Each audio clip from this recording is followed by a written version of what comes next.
47-year-old Kenny Veach told his family he was going hiking for 2 days. His destination? The Mojave Desert. The man wanted to revisit a cave he had discovered during one of his previous hikes. But that was the last time anyone had seen Kenny Veach. A helicopter and over 30 search and rescue teams came back empty. The hiker was nowhere to be found. Was the mysterious M Cave behind his disappearance? The oddest thing about Kenny's case is the fact that he was a seasoned hiker. He often went on solo trips to explore deserts in California and Nevada. The man was an ultralight hiker. That meant he brought only the most basic of supplies: water, food, and a tent. That's all. But this was enough for several days of camping in the desert. Kenny would rarely bring a GPS device with him. He didn't even bother to pack a compass or a map. Some would call him reckless, but he managed to get back home every single time. Kenny wasn't shy either. He had a YouTube channel where he regularly posted his adventures. He named his channel Snakebit McGee because he picked up snakes wherever he went. But Kenny also had another habit. He went into every cave he found in the desert. Now, he didn't post many videos. Kenny mostly used YouTube to comment on other people's adventures. In a comment from June 2014, the man revealed that he had discovered a mysterious M-shaped cave. It was located in the Sheep Mountains of North Las Vegas. Kenny's description of the cave is where the weird part of the story begins. He spotted it while hiking and noticed the cave had an interesting entrance. It was shaped like a perfect letter M. Kenny went up to it, but something didn't seem right. He reported that his body started to shake as he approached the cave. The vibrations were so strong near the entrance that Kenny turned back. In his own words, he was scared for his life. It must have really been something if it frightened an experienced trekker. Kenny had an impressive track record. He had been hiking for 20 years. He explored caves other people were too afraid to even enter. Once, he was bitten by a rattlesnake and had to spend a week in the hospital. On his journeys, the man found skulls of all shapes and sizes, as well as old animal traps. Kenny slept on mountain peaks under the stars. One time, he hurt his leg on a mountaintop. He had to walk 20 miles back to his truck. It was 100 degrees Fahrenheit that day, and Kenny had 1 cup of water to keep him going.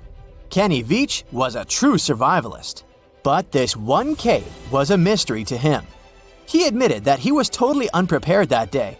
He had the tools to open a can, but not to fight the mysterious force that took over his body. But Kenny wasn't a quitter. He made plans to return to the M Cave, and this time, he was going to be ready. He did so several months later, but much better equipped. But the trip turned out to be a bust. He recorded a video, but couldn't find the cave. Was that it? Was the brave explorer finally going to quit? Not by a long shot. His followers on social media wanted him to solve the mystery. So he went out into the desert for the 3rd time. He planned a short, overnight trip, but nobody ever saw him again. After 2 days, his family alerted the authorities. They quickly launched a search for the missing man. Now we come to the weird part.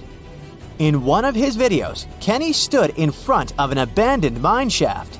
This is where he briefed the viewers on the mission. Rescue teams reached this point and found Kenny's phone.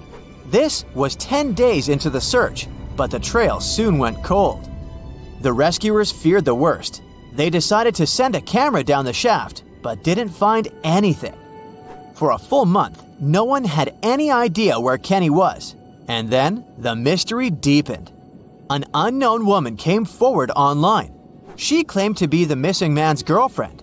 The mysterious woman told the story of how she went with Kenny on hour-long hikes.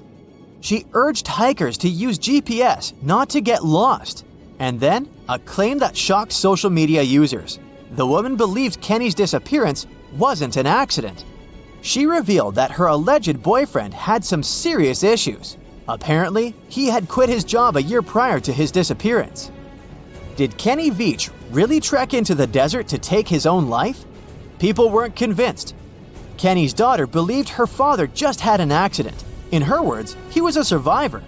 Was the mysterious M Cave responsible for his disappearance? Did he find someone or something he shouldn't have found there? The questions linger, and so did the theories among the online community. Fellow hikers and YouTubers were determined to find the M Cave. This would solve Kenny Veach's mysterious disappearance once and for all. In 2021, one hiker got lucky. He claimed to have found the secretive M Cave. For safety reasons, the man couldn't reveal his exact location. The cave sits somewhere near Nevada State Route 375 East. The entrance to the cave really looked like an oversized letter M, just like Veach described it. But the shape is too hard to notice from ground level. Only when you look at it from above is the M shape visible. Who knows, hikers might have been walking past it for years without noticing the cave. Even Kenny couldn't locate the entrance the second time he went looking for it. The cave wasn't very deep, but there was something odd at the entrance. There appears to have been a straight line of rocks. Did someone try to wall off the entrance? And at the back of the cave, there was an even stranger find. Small pieces of wood were scattered along the floor. They looked a lot like 2x4s that are used in construction. Was there a door here once? The hiker found a nail sticking out of the stone. It could be part of a latch that was there some time ago. But the strangest part was the writing on the wall. Hatch or Veach? It's hard to tell. The hiker that discovered the cave didn't want to stay to find out. He left the cave in a hurry. No, it wasn't because he felt a strange vibration in his body like Kenny. He just didn't want to be in a desert cave in the middle of nowhere. This is the Mojave Desert, one of the most dangerous landscapes on Earth. Could this setting better explain how Kenny Veach disappeared without a trace in 2014? The desert's nickname is well-deserved. This is where scientists recorded the hottest temperature on the planet. 134 degrees Fahrenheit, and the average temperature during summer, just 113 degrees Fahrenheit. No sweat. But you'll also need a blanket. At night, the air temperatures drop well below freezing. Talk about a climate roller coaster. And the list of dangers doesn't end there. The driest and hottest place in the United States is home to dangerous animals. Mountain lions, venomous lizards, spiders, and wasps. You name it. Any one of these animals can end the life of an unsuspecting hiker. There is a reason why Kenny always wore snake guards when trekking. And then there are mine shafts. Local authorities strongly advise hikers not to enter them. These old mines from the 1800s are highly unstable. A person can easily fall down a hidden shaft. They also have pockets of bad air, which can suffocate a person. And remember the likable wildlife? They too live in these shafts. Rattlesnakes, scorpions, and black widow spiders. Kenny Veach could have easily fallen into one of these shafts, and there would be no help for him from miles around, since Nevada is one of the least populated states. If you were visiting Earth from another planet, your rational mind just wouldn't understand how singing dunes and moving balls of lightning were scientifically possible. I bet you'll feel like these images are just stills from your favorite sci-fi movie. You better hope you never find yourself alone near Catatumbo River in Venezuela during one of its lightning storms. Because if you were, you'd be surprised to find out that lightning works both ways, meaning it can come from the sky and from the ground. Terrifying, I know. Scientists think that in this case, it probably happens because of a high presence of uranium in the bedrock.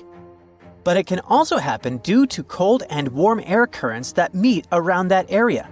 This makes the electric field get all charged up and the bolt flips, traveling from ground to cloud. Scientists even have a fancy name for it: upward lightning. This special place called Catatumbo River became famous because of its light shows. Actually, the name means House of Thunder in the local language.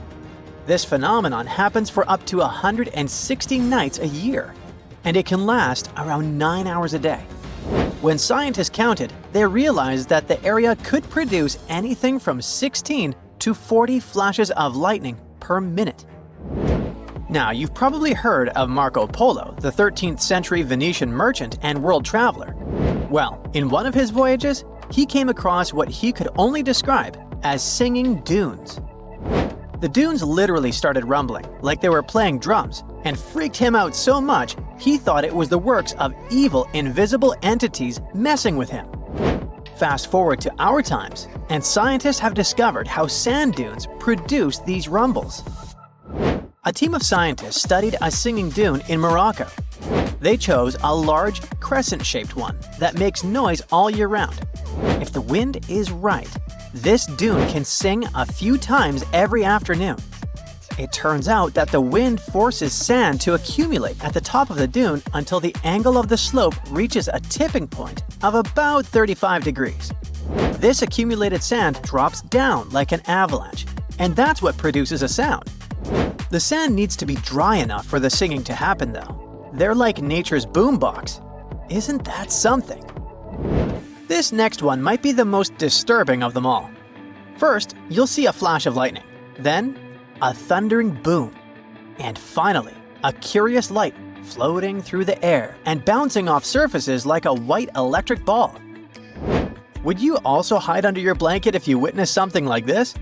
That's what an old lady did when she witnessed this from bed in her Chicago apartment. It turns out, people have been swapping their own ball lightning stories for hundreds of years. An English monk's report from the early 1000s might be the oldest version of these accounts. It talks about a fiery globe descending from a storm cloud and falling into the river Thames. The thing is, scientists aren't entirely sure what causes it, but one theory involves lightning striking silica-rich soil. This can vaporize silica, creating tiny particles bound by electrical charges. When these particles react with oxygen, they produce glowing orbs, which can last a few seconds. Some other theories say that it can be linked to miniature black holes, or even hallucinations. But the silica explanation is the best contender so far. What they know for sure is that ball lightning is often linked to stormy weather. If you'd wake up in the middle of a wintry night and saw these lights, you'd probably think otherworldly people were invading our world. Or you'd feel like one of the lucky people who got to see the northern lights during your lifetime. But none are correct. These beautiful shafts of pastel-colored light were photographed by a guy in Ontario, Canada. They happen when tiny, flat ice crystals that usually reside up in the atmosphere float closer to the ground. They're sometimes called columns of violet light, and they reflect light from sources like streetlights or cars. These reflections stretch into tall, colorful columns that look like they're glowing in the sky. The best part is that it's mostly an optical illusion. The pillars aren't really in the air. They're just a trick of light bouncing off the ice. Somewhere near Buffalo, New York, you'll find a surreal combination of the fire and water elements. This phenomenon is called the Eternal Flame Falls, precisely because it never stops burning, even if it's so near the water. This is due to a chemical reaction where gas leaks out of the ground and combusts with the air. It's one out of a few hundred natural eternal flames around the world. But the 30 feet tall waterfall is probably the most beautiful one. Now, how does it get lit the first time around? Usually, eternal flames can be ignited by lightning, human activity, or something called piezoelectricity, which is basically when certain materials make electricity when you squeeze, press, or twist them. Scientists believe that Native Americans lit these flames thousands of years ago, but that's just a hunch. Have you ever imagined going for a midnight swim and suddenly finding yourself surrounded by a glowing blue haze? As if there were huge cannons of light coming out of the seabed directly into the surface. This phenomenon is rare, but it sure is magical. This chemical reaction is known as bioluminescence, and it can happen in different situations. One example is when tiny algae organisms migrate near the seashores.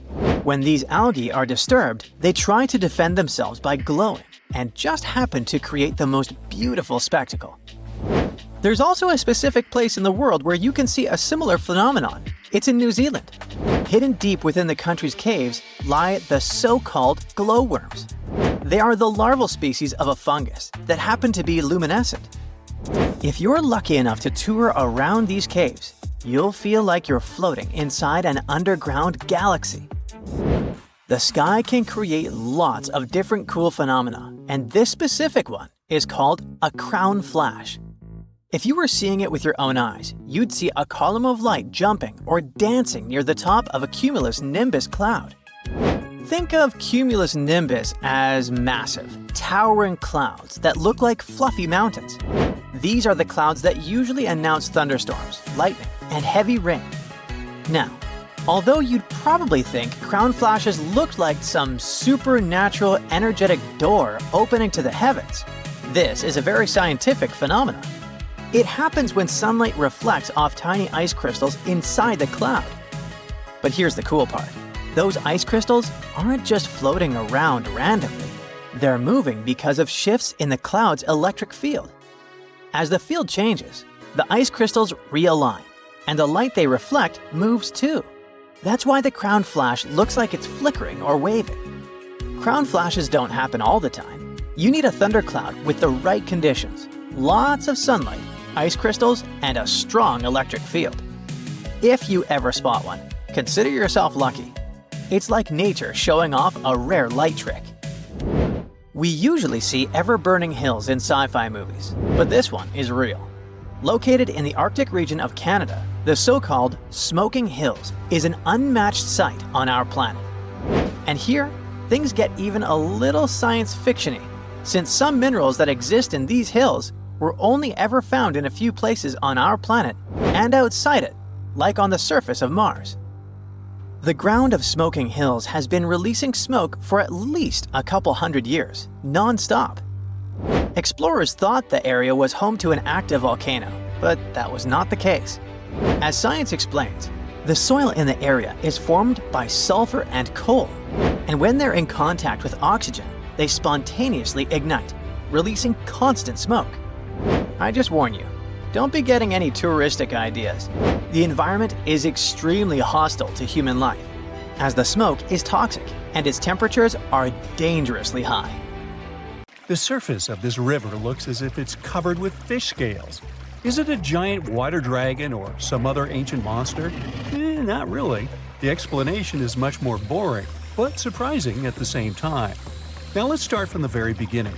This is the Shantung River in China, and this is Hangzhou Bay, its estuary, which is the tidal mouth of a river, where the tide meets the stream itself. Now this area is home to the world's largest tidal bores. A tidal bore is a strong tide that pushes up the river against the current.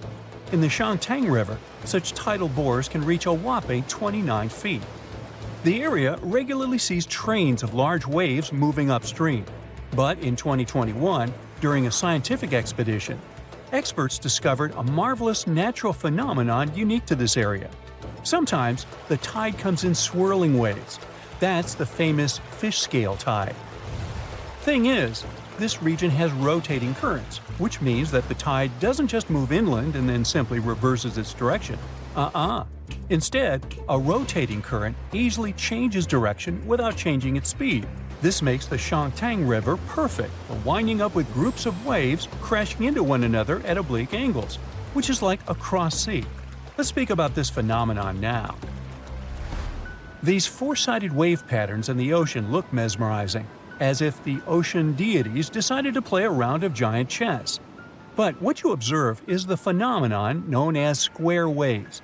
They're often called cross-sea and grid waves too. The thing is, most waves reach the shore and break parallel to the coastline. But in some regions of the world, these waves create a chessboard-like pattern on the surface of the water. When you look at these waves from above, you might think there's an underwater grid forming square-shaped ripples. But square waves aren't caused by anything taking place beneath the surface of the water. They're the result of the way the water moves. Weather patterns in certain regions make waves form at different angles. When two opposing swells crash, we've got this unique pattern on our hands. However beautiful and unusual this natural phenomenon is, it's also extremely dangerous. If you spot square waves while swimming, get out of the water immediately. Square waves usually come hand in hand with rip currents, incredibly strong currents flowing seaward from the shore. Plus, square waves can reach 10 feet in height, and that's not something even an experienced swimmer can deal with. So we're done with the seas for the moment and are moving to the largest active volcano in Europe. It's Etna, and it continues to amaze us with jaw-dropping smoke ring shows. But wait, people live there. Isn't it time to evacuate them? The volcano looks like it's about to go off. Well, let's calm down. There's no need to fuss. Experts assure us that the production of such rings doesn't mean that a big eruption is on the way. These white smoke rings are made of water vapor and are generated by bursts of gas bubbles inside a narrow duct over a magma chamber. Etna was even nicknamed the Lady of the Ring, and currently the volcano is breaking its own records. For example, in the year 2000, the volcano produced around 5,000 such smoke rings. According to researchers, no other volcano on Earth produces as many volcanic vortex rings as Etna. Southeast Crater is especially active. It emits countless beautiful vapor rings. Now, don't look away from the sky. You might witness something like what the residents of New Jersey saw recently. A massive fireball lit up the sky in the Garden State and surrounding areas. A meteor falling to the ground looked like a bright streak of light, and the folks of several New Jersey towns, as well as some parts of New York, Pennsylvania, and Connecticut, reported this show to the American Meteor Society. Security camera footage posted online by some witnesses of this awesome phenomenon show the flash dash across the sky within a couple of seconds at 3:43 a.m. Another unbelievable phenomenon captured recently is one of the rarest in the world and almost impossible to see with the unaided eye. A West Australian photographer was shooting a wet season thunderstorm just outside of Derby when he managed to film on camera a few red sprites. He said later that they were gone in the blink of an eye. He described red sprites as huge, feathery tendrils of purple and red and specks of bright red. Red sprites are massive electrical discharges that take different shapes and look like reddish-orange flashes. They last for just fractions of a second and occur after super-strong lightning strokes. Even though they're usually caused by the lightning discharges between a thundercloud and the ground, sprites soar up into the air up to 60 miles. Interestingly, this phenomenon had been dismissed and considered to be fiction for decades, until scientists finally caught it on film. Since that time, red sprites have been recorded regularly. Catatumbo lightning is the world's longest lightning storm. The heart of the storm, which repeats every year, is over the mouth of the Catatumbo River, where it empties into Lake Maracaibo in Venezuela. This storm towers higher than a regular one. Catatumbo lightning occurs for 140 to 160 nights a year, lasts for 9 hours a day, and produces 16 to 40 lightning flashes per minute. Maybe you've heard of how they say lightning doesn't strike the same place twice?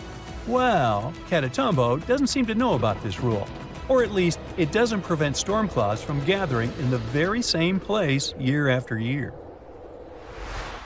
A fellow hill walking in the UK has captured amazing shots of a weather phenomenon that was called an angel in the sky. So look at it. This scene was captured with a Canon 5D Mark IV camera. The silhouette, though, isn't some non-material thing. It's just the shadow of the photographer at the center of a circular rainbow. Mesmerized, the photographer took a few more photos and continued walking. Such an effect is produced when an observer stands above the upper surface of a cloud. It can also be a mountain or some other high ground, and the sun should be shining from behind their back. When the observer sees their shadow, the light is reflected in such a way that a bizarre circular glory appears around the point directly opposite the sun. Another cool sky phenomenon was witnessed in Auckland. Look at this. What does it remind you of? I bet you think it looks like a spaceship from a different civilization, but it's just a rare meteorological phenomenon. Everyone who saw the circular cloud formation said it looked like a hole in the cloud cover, and some also added that a small rainbow was visible inside. This phenomenon is known as a fall streak hole and a punch hole cloud. Such a formation is quite rare. Even experts have seen it just a few times throughout their careers. What happens here is some sort of atmospheric disturbance within supercooled water, the disturbance being an airplane or something similar. As a result, the supercooled water rapidly turns into ice crystals. Since the crystals are heavier than the surrounding cloud, they fall out, leaving a hole behind. The process happens high up in the atmosphere and is quick. It takes only minutes or so. Well, let's get back to the ground and examine the phenomenon people in the US can witness. It's an extremely rare one. Nothing similar has happened like this since 1803. What is it? Billions of cicadas from two different broods are merging together from the underground after more than 200 years. All these loud singing insects belong to two distinct families of periodical cicadas. One group emerges to the surface every 13 years, and the other every 17 years. It's a rare occurrence when the cycles of both groups align. This year, this once-in-a-lifetime event is taking place since two groups with different cycles are emerging at the same time. These broods are known as Brood 13 and Brood 19. They have been seen and heard across the southern U.S. and as far north as Illinois. So in Westbrook, Maine, people saw an enormous ice disk in January 2019. This disk was like a wintry carousel. It was spinning away in the Penobscot River. Residents called it everything from an icy lazy Susan to a frozen spinning wheel. It was estimated to be around 300 feet wide, which made it one of the biggest ice disks ever seen. Weirdly, the spinning ice disk notion isn't new. They've shown up in places like Russia and Washington before. They were almost always a perfect circle. So why do they happen? Well, some scientists in 1997 thought it was because river water created a whirlpool effect around a chunk of ice, smoothing it out to be perfectly circular. Yet, in 2016, other scientists claimed that river currents helped these disks get started, but temperature changes kept them twirling. Warmer water makes the ice melt and sink, creating a vortex that keeps the disk spinning. The warmer the water, the faster it spins. Ever heard of the Hestilin lights of Norway? They aren't the same as northern lights. Think of these lights as glowing balls. They have been seen since at least the 1930s. These luminous wonders show up in all sorts of colors and shapes. Sometimes they flicker, and other times they just chill in the air. The Hestilin lights can show up 10 to 20 times a week. They appear both during the day and at night. They can last for just a few seconds or hover for over an hour. Interestingly, nobody has a clue about what exactly they are. The efforts to understand these lights include Project Hestilin, started in 1983, and later projects like the Triangle Project. Despite ongoing research, there's no consensus on the origin of the lights. Some suggested explanations include misperception of celestial bodies, aircraft, or mirages. One theory ties the lights to airborne dust from mining, while another mentions plasma, formed by ionized air and dust during radon decay. Okay. Ringing rocks is a cool geological thing you probably didn't know about, and it's our next stop on the Mysterious Natural Phenomena Tour. You can find them in Bucks County in the U.S. If you give these rocks a hit with a hammer or another rock, they start ringing. Scientists have been studying them, but the mystery remains. There are different hypotheses about this one too. Things like the size and shape of the boulders and how they're stacked can affect the sounds they make. But that alone doesn't give them the ability to ring. Even though the sound is often described as metallic, it's likely because of the rock's density and internal stress, not just its iron content. A scientific experiment from the 1960s suggested that the ringing ability came from some internal stress, not external weathering. The live rocks found in the middle of boulder fields showed expansion or relaxation after being cut, indicating internal elastic stresses. A slow weathering rate in dry fields could cause these stresses. The relic stress theory suggests that these boulders act like guitar strings. A de-stressed boulder gives a dull thud, but a stressed one resonates at different frequencies.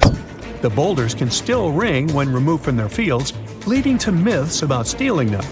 Most fields are now cleared of smaller ringers, and breaking large boulders stops the ringing. Large equipment is needed to move the remaining small ringers, weighing over a ton. Now let's talk about the Naga fireballs.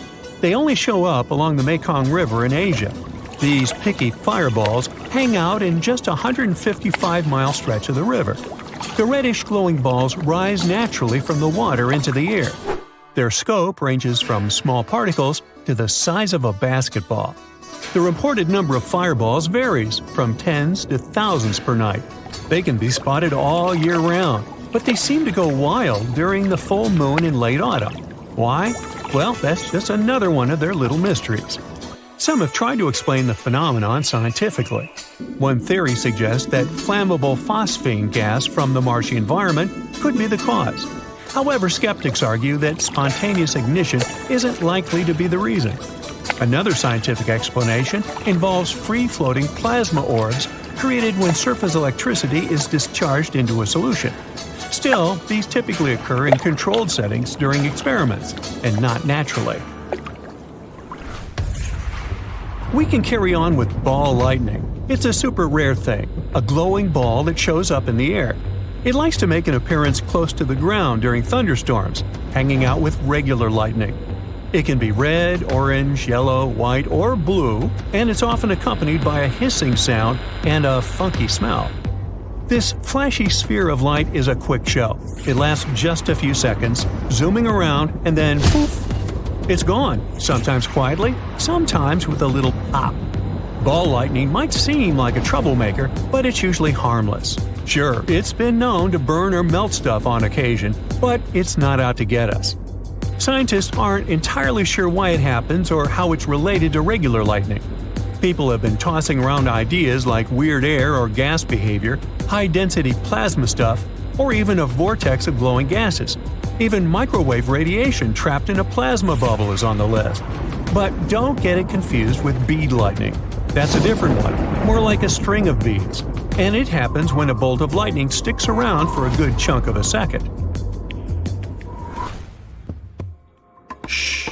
We're now at the Mapimi Silent Zone. It's this spot near this place in Mexico. The story goes that in this desert patch, you can't pick up any radio signals or talk to anyone.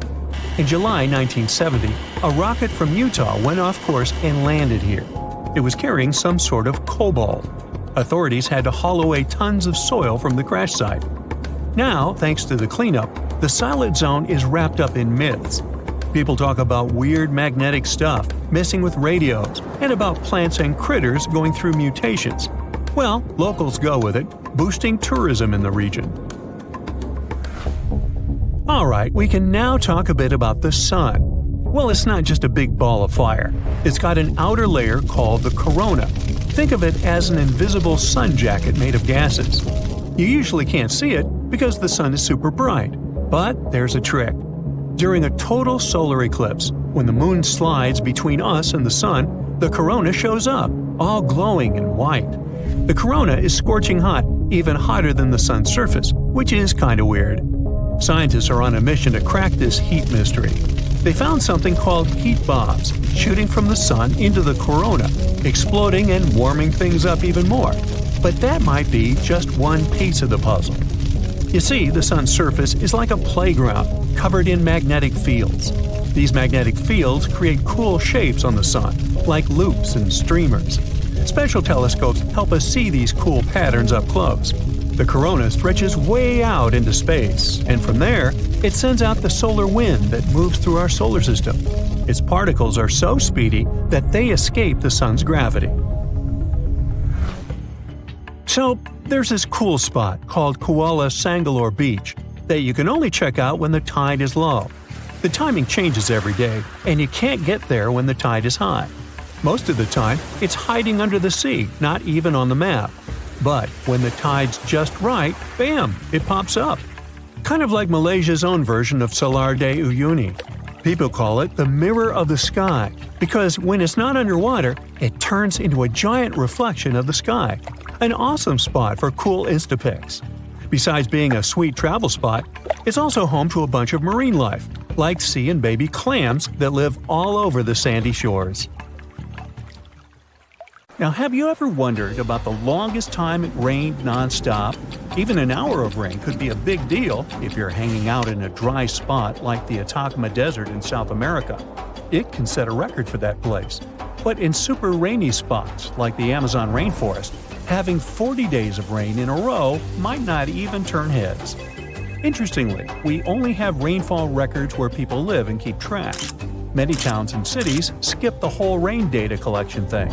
Plus, there are so many places on Earth where nobody lives, like rainforests or the open ocean, so our rainfall knowledge is a bit patchy.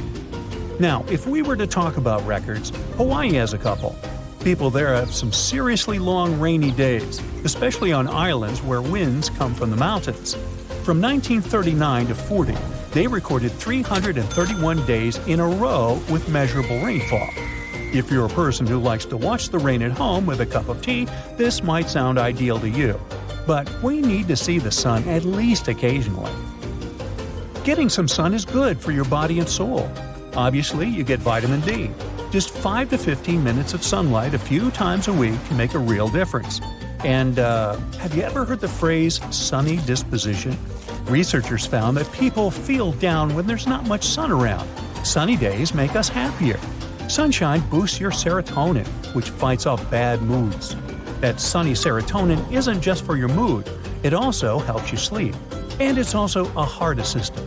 When the sun hits your skin, your body releases something called nitric oxide, which chills out your blood pressure. Healthy blood pressure means a healthier heart. Now, go tell that to the people who had to go through 881 consecutive days of rain. Yeah, the record was set almost 3 full years of rain. This happened from 1913 to 1916 in Honolulu, Hawaii. It rained like there was no tomorrow because the region is a tropical rainforest. How do clouds make rain? Well, rain happens when damp air goes up into the sky and gets a bit chilly. As this air cools down, tiny water vapor molecules huddle up, forming super small droplets that look like a fluffy cloud team. Now, inside these clouds, things get playful. The air moving around can sometimes make these droplets bump into one another and get bigger. Then they can turn into ice crystals high up in the clouds where it's chilly. These little ice buddies get heavy enough to take a tumble down, melting in the rain on the way to the ground. Now, there isn't just one type of rain. Raindrops can come from all kinds of storms. Thunderstorms show up, make a splash, and then they're out. They can dump a ton of rain in no time. Other storms, like winter storms, are more laid back. They stick around for days and dish out gentle rain or even snow if it's cold enough. Usually, the weather switches between moods. It's nature's way of balancing things out. After stormy weather, the sun comes out, the air dries up, and we get to enjoy some clear skies. But things can get interesting if you're in a place with mountains near the ocean. When moist air hits the mountains, it's forced to climb over them, creating rainfall lasting sometimes for weeks. What if I told you there was a time on Earth when rain fell continuously for 2 million years and completely reshaped the planet's destiny? At the end of the Permian era, around 234 million years ago, I wasn't around then, but I read about it, the Triassic period began, marked by the onset of an extended period of rainfall. This phenomenon is now called the Carnian pluvial event. Well, that's what they decided to call it. Recent studies, supported by evidence, suggest that it didn't reshape the planet in that sense, and that it was triggered by coal combustion. The rain wasn't continuous either. So we just debunked a myth here. Woohoo! Next, we have columnar jointing. This is the fancy term for groove patterns that form in lava flows, sills, dikes, and other rocky stuff. These lava creations come in all shapes and sizes. Most are seen as straight, parallel columns. Some have curves and varying widths. They can be as high as 1,181 inches. I'll save you the math. It's roughly 98 feet. The columns are formed by pressure and the cooling process. As lava becomes cooler, it shrinks and forms cracks. Once a crack starts, the lava moves around. These cracks expand to the surface of the flow. Water sneaks into the cooling lava, making it chill down fast starting from the surface, leaving its mark in those patterns. Devil's Postpile in California is a must-visit place if you want to see columnar jointing. But hey, they're found all around the world. Let's raise our heads to the sky to see something magical. Fire rainbows, also known as circumhorizontal arcs, look like flames dancing above the clouds. To see these eye-catching arcs, you need a special cloud type called cirrus clouds and the sun at least 58 degrees high in the sky. It's a VIP collaboration between sunlight and clouds. Let's break it down further. Take London, for instance. It's around 51 degrees north. Now, sorry Londoners, no fire rainbows for you. Now we move to deep waters to see underwater crop circles. These are giant circular patterns found in 1995 near the shores of southern Japan. Locals were baffled. They dubbed them mystery circles, as if the ocean had a secret talent for sand art. The mystery was solved in 2011. The unlikely artist turned out to be a tiny pufferfish, just 5 inches long. The researchers found out that males were on a mission, spending a solid 7 to 9 days building their circles by swimming in and out and using their fins to carve valleys into the sandy floor. They decorate the peaks of their creations with bits of shells and corals, turning their sandy canvases into masterpieces. Okay, they don't do it for the sake of art. The curious circles have a purpose. The sandy center of the circle serves as a nest. Male swimming moves mix things up, getting sand particles just where they need to be. When a lady pufferfish swims by, the male twirls and dances, swirling sand around. If she is impressed and thinks he is the one, she lays her eggs in the sandy heart of the circle. There you go, another happy ending. Now let's look at frost flowers. You might have seen thin sheets of ice that look like delicate petals and sometimes pop up from the stems of plants. The ice is about as thick as a credit card. It forms when the weather is cold outside. The soil is damp but not frozen, as well as plant stems. Not all plants produce these frost flowers, and the conditions must be just right. Here's how it happens. The water inside a plant stem gets pulled up from the ground. When it freezes, it expands and cracks the stem vertically. As it hits the chilly air, it turns into ice. As more water gets pulled up through the crack, it keeps pushing out super thin layers of ice. Whether a frost flower looks like a narrow ribbon or a wider one depends on the length of the crack. And the way it curls and shapes itself into these petals is random, or the reason might lie in the difference in friction along the sides of the crack. These frost flowers are unique and delicate, and they don't last long. They melt or just disappear quickly. To spot them, keep an eye out for tall grass, especially in places that don't get mowed much. Pay attention to purple ironweed, blackberries, and wing stems. We only have one sun, only one moon reserved for us humans, and apparently, we only have one Milky Way. Do we? A mysterious thing happened that made the scientists doubt that we have only one Milky Way. On the island of Hawaii, there's an extinct volcano, Mauna Kea. This is where the twin brother of the Milky Way was captured by a telescope. In the night sky, the observers saw a mysterious spiral twisting in the shape of a galaxy, and it did resemble the Milky Way. Still, it disappeared quite quickly, but it left the scientists perplexed. Sometime later, they concluded that this spiral is no twin brother of the Milky Way, but it was due to the launch of a SpaceX rocket. Careful! The lightning has struck a lone tree near where you just stood. It's caught on fire, and there's a column of flames rising to the sky. Still no rain, and the pillar becomes taller and taller. You've heard of such a thing but never seen it. A fire tornado. These phenomena occur when the wind is caught in a circle close to the ground because of the difference in air pressure. Such mini tornadoes are usually easy to notice. Small rubble, dust, sand, and leaves rise into the air and start flying in rapid circles. But then, if there's a source of fire nearby, the funnel can catch it and blow it stronger, like bellows. The flames go round and round, reaching even higher and eventually creating a swirling, blazing tower. Luckily, fire tornadoes are short-lived and don't normally cause much damage. Just the way tornadoes can be unordinary, the rains can be too. Now, if anything could startle me out into the sky, it's a rain of spiders. And if you wonder whether it's a real thing, well, yes, it is. In Australia, spider rains actually happen quite often. They even got a name for this: ballooning. Seems kind of inappropriate. It goes like this. Spiders that can balloon climb up trees and tall bushes, trying to reach the highest point available in the area. When they've climbed up to the very top, they spin their web in such a way that it allows them to be carried by the wind. And there it goes, clutching the strands of the web with its tiny little feet. The brave spider lifts off into the air and flies to whatever awaits it out there. Normally, ballooning goes unnoticed by us humans because spiders don't travel in large groups. You might have quite a shocking experience when a spider suddenly lands on your face out of nowhere. But otherwise, it's a pretty rare occasion to meet more than 2 ballooners at once.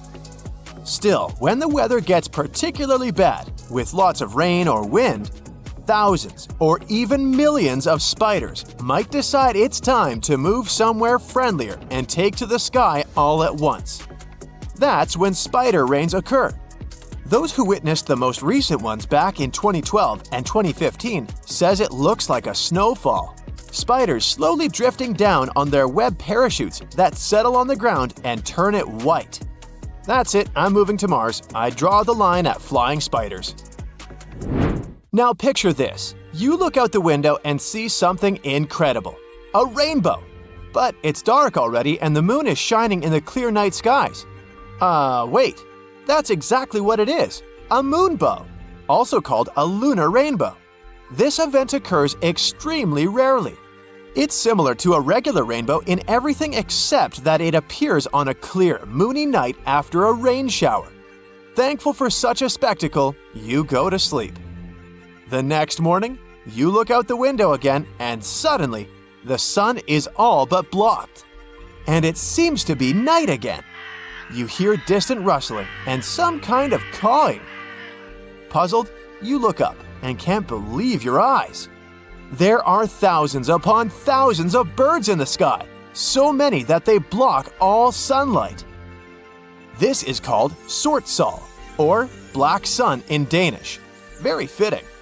More fitting than ballooning spiders.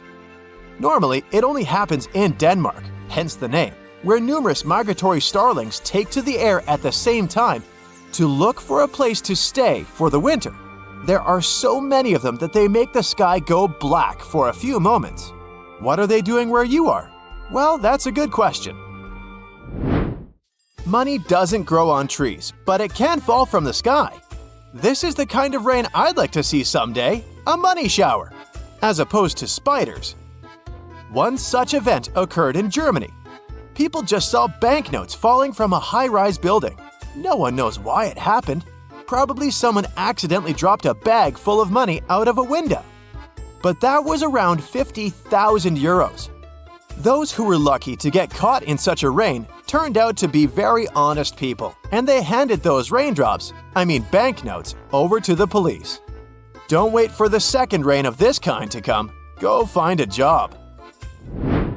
Not all the rain is as pleasant as the one pouring money on your head.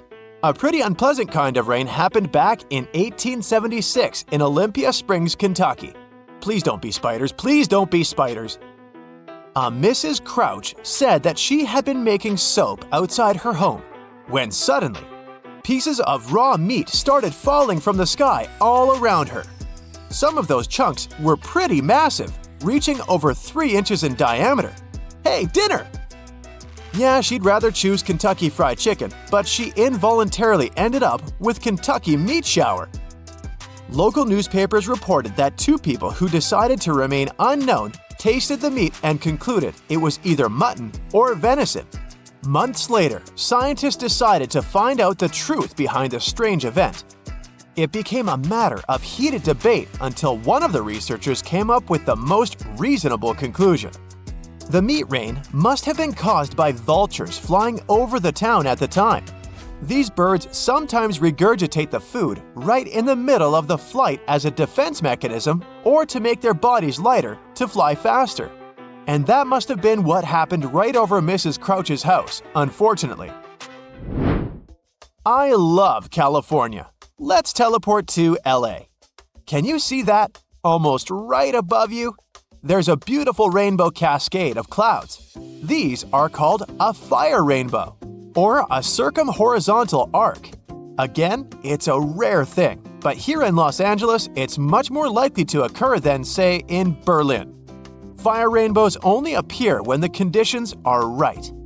The place must be close to the equator, the sky must be clear, and there are feather-like clouds in the sky.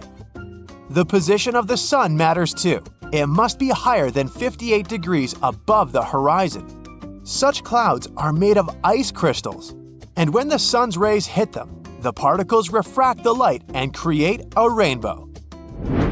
The moon may seem like no big deal. You can see it in different places, in different sizes. But how come the colors may differ? What makes it bright yellow tonight and ominously dark red tomorrow is a more complex thing. The natural color of the moon as seen from outside the Earth's atmosphere is brownish gray. When seen right above our heads, it usually looks bright and almost white because its reflected light passes through a relatively thin layer of the atmosphere. Almost nothing blocks and refracts the shine, so it's very clear. The moon can appear yellow, orange, or even red when it's seen just above the horizon. The effect is similar to what happens at sunrise or sunset when the sun appears to be red. The light goes a much longer way to reach your eyes from that location, and much of the blue part of its spectrum gets lost. This turns the color of the light into a much warmer variety. It can also appear blue, and the reason for that is the presence of fine particles in the air. They refract the light anyway, so the moon is never the way it looks outside the atmosphere. But when they're larger than usual, they turn its color bluish. Finally, there's an extremely rare occasion when the moon can look purple. Nobody knows for sure why this happens. But astronomers believe it must be a combination of the atmosphere, dust particles, and maybe something else. There's no clear explanation. You're hiking in the wilderness, looking for a safe spot to set up camp. All you can hear are leaves and branches crackling under your footsteps. Some squirrels are running up a tree over there, but suddenly, something unexpected happens. You notice something weird in the distance in between the trees. It kind of looks like a concrete structure of some kind. Weird. At this point, you're at least 20 miles deep into the woods, and there are no nearby towns or villages, as far as you know. So you decide to go off the trail with your friends to get a closer look. But as you get nearer, you realize that it's leading to nowhere. What's it doing here in the middle of literally nowhere? And it doesn't even lead to anything. You put on your Sherlock Holmes cap and investigate. So, maybe there used to be an old house or mansion here that collapsed over the years, and the only thing left is a staircase? But, weirdly enough, after circling the bizarre structure, you realize there's no trace of any ruins or even foundations. It's like someone just sliced a staircase off their house, cake style, and plopped it here for no reason. Okay? You and your friends aren't really into getting a whole lot closer. Something feels wrong. The longer you look at this weird structure, the more you feel a super creepy presence. Something tells you you should probably leave the area as fast as possible. As weird as this sounds, discoveries of random staircases, illogically found in the woods, are surprisingly common. Some are made of wood, others of brick or stone. Some look ancient, while others look like they were finished yesterday. The one thing they all have in common, they all lead to absolutely nowhere, and they're all found in super mysterious locations. One of the most famous ones is in Chesterfield, New Hampshire. A long, medieval-looking staircase made of stones with Roman arches in the middle of the woods. It's believed to have been part of Madame Antoinette Cherry's castle. She was a big singer back in Paris. The castle dates back about 100 years, and it was later discovered again in 1962. This time, there was nothing but a staircase. Another mysterious ancient staircase dates back to 9,000 years ago. It's in a forest in Italy. It looks like a series of stairs that lead to a tiny platform at the top. Now, why go through all the trouble of building the thing if it leads to nowhere? Well, some scientists think it could have been some sort of ritual tower, but your guess is as good as theirs. There's an anomaly in the Indian Ocean known as the Indian Ocean Geoid Low, or IOGL. It produces the largest distorting natural gravitational force in the world. Heavy mineral deposits, many deep-sea trenches, and magma reservoirs disturb the magnetic field in this area. Earth's gravity changes in different places around the planet. It allows researchers to look for patterns and figure out what's happening beneath the surface. Higher gravity fields usually mean denser materials below, and vice versa. Some scientists believe that the anomaly might be a dent in the planet's mantle that is working its way up to the crust. The Niihau Island actually rejects the fruits of today's advancements. There are no cars in sight since the locals get around on foot or by bicycles. No wonder their legs have great definition. They thrive without running water, internet, or shops. The only school on the entire island is powered by solar energy with a backup generator. And what's awesome is that it's the only school in the state that's powered by the sun. Being a resident of the island, the local explains some ground rules the permanent residents must abide by. If they do break these rules, they can be evicted. Now, not far from Bangkok, in northeastern Thailand, there's a 75-million-year-old rock formation. These rocks look like three whales swimming together. The beautiful design created by nature became known as Three Whales Rock. Millions of years ago, this area was just a desert, but the land was changing. Gradually, sandstone got pulled apart by the movements of tectonic plates and erosion. That's how these spectacular formations were created. If you decide to explore the system of trails around Three Whales Rock, you'll find waterfalls and an abundance of fauna and flora there. Located on Gamal and Gaiden peninsulas, these expansive pit holes were discovered in 2014. They seem to be still changing and evolving. The pits grow wider and people find them more often. Of course, there's no shortage of theories about how they appeared. Suggestions range from meteorite impacts to the activity of other civilizations. But the most common explanation is that methane gas reacted to water molecules after the planet's permafrost started to melt. This resulted in bubbles of methane bursting through the ice. The craters could be thousands of years old, but nobody knows for sure. You're driving to the state of New Mexico, to the small town of Taos. 2% of the locals hear a strange buzzing in the air every day. Some residents believe the sound is somehow connected with technologies used by guests from other galaxies. Also, there is a theory that something sinister lives in the town. They say Taos is cursed. An evil spirit or a phantom punishes people for something their ancestors did in the past. Scientists still can't explain the nature of this sound. Another theory says it's caused by unusual acoustics of the location, while others think the buzzing is a hallucination. Some can hear it because everybody talks about something, and our minds create an illusion of the sound that doesn't really exist. The sound isn't the same for everyone either. For some, it's a low hum. For others, it's more of a buzzing sound. But this is not the only place where you can hear the strange noises. It's called the hum, and people worldwide claim to have heard it.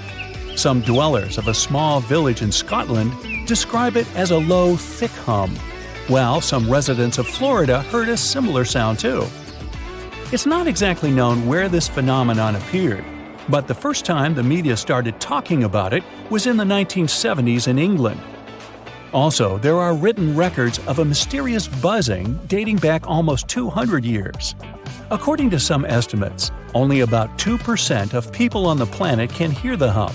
Perhaps their ears pick up some low-frequency waves, or the reason is something else entirely. Maybe, just maybe, they hear humming because the person doing it doesn't know the words to the song. Yeah, that joke is also 200 years old. A volcano in Indonesia spews bright blue lava and produces electric blue and purple flames. This phenomenon occurs because the volcano has some of the highest levels of sulfur in the world. You can also know you're near it by its foul stench. But I digress. And when sulfuric gases interact with scorching hot air and get lit by the molten lava, they turn blue. You can also find the world's largest acid lake inside this crater. Yup, it's a real stinker. Underwater rivers and lakes are called brine pools for a reason. High salinity makes the water in them denser than the seawater around. That's why it sinks to the bottom, forming rivers and lakes. Those have waves of their own, and these waves can sometimes lap up against the shorelines. If you went down there in a submarine, it would easily float on the surface of a brine pool. But without a submarine, swimming in such a lake would be too risky. They contain too much toxic methane and hydrogen sulfide. Yeah, I'd pass on that too. But hey, be my guest. Cave of Crystals in Mexico is home to the world's most unique crystal formations. Thanks to super rare conditions in the cave, crystals there grow to unbelievable sizes. The air inside is incredibly humid. The water contains tons of minerals that boost the growth of the milky white giants. Some of them are longer than telephone poles. Cylindrical snow donuts occur when a wind gust starts to roll some snow across a snowy area, as if making a snowball. If it was a real thing, it would eventually become too heavy for the wind to move. But a snow donut's center is hollowed out. This happens because its inner layer is too thin and is blown away when the donut is formed. This makes the thing lighter than a snowball. That's also why it rolls further. Unfortunately, snow donuts are rare because they need very precise conditions to appear. The Danakil Depression in Ethiopia is probably one of the most bizarre-looking places you'll ever see. It's dotted with neon-colored hot springs, lava pools, and vast salt flats. You've got to be especially careful there. Toxic gases are swirling over hydrothermal fields, and many pools are super acidic.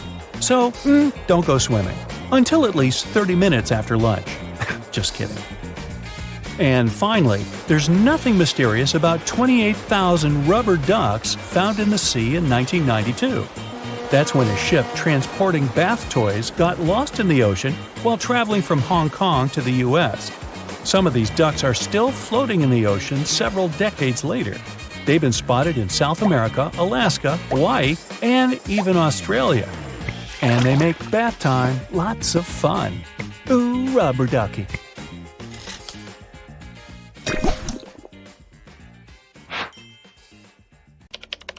Huayjan Volcano in Indonesia is not your ordinary lava-belching mountain. Instead of producing black smoke and red lava, as most volcanoes do, this eccentric guy lets out a blue flame and electric blue lava.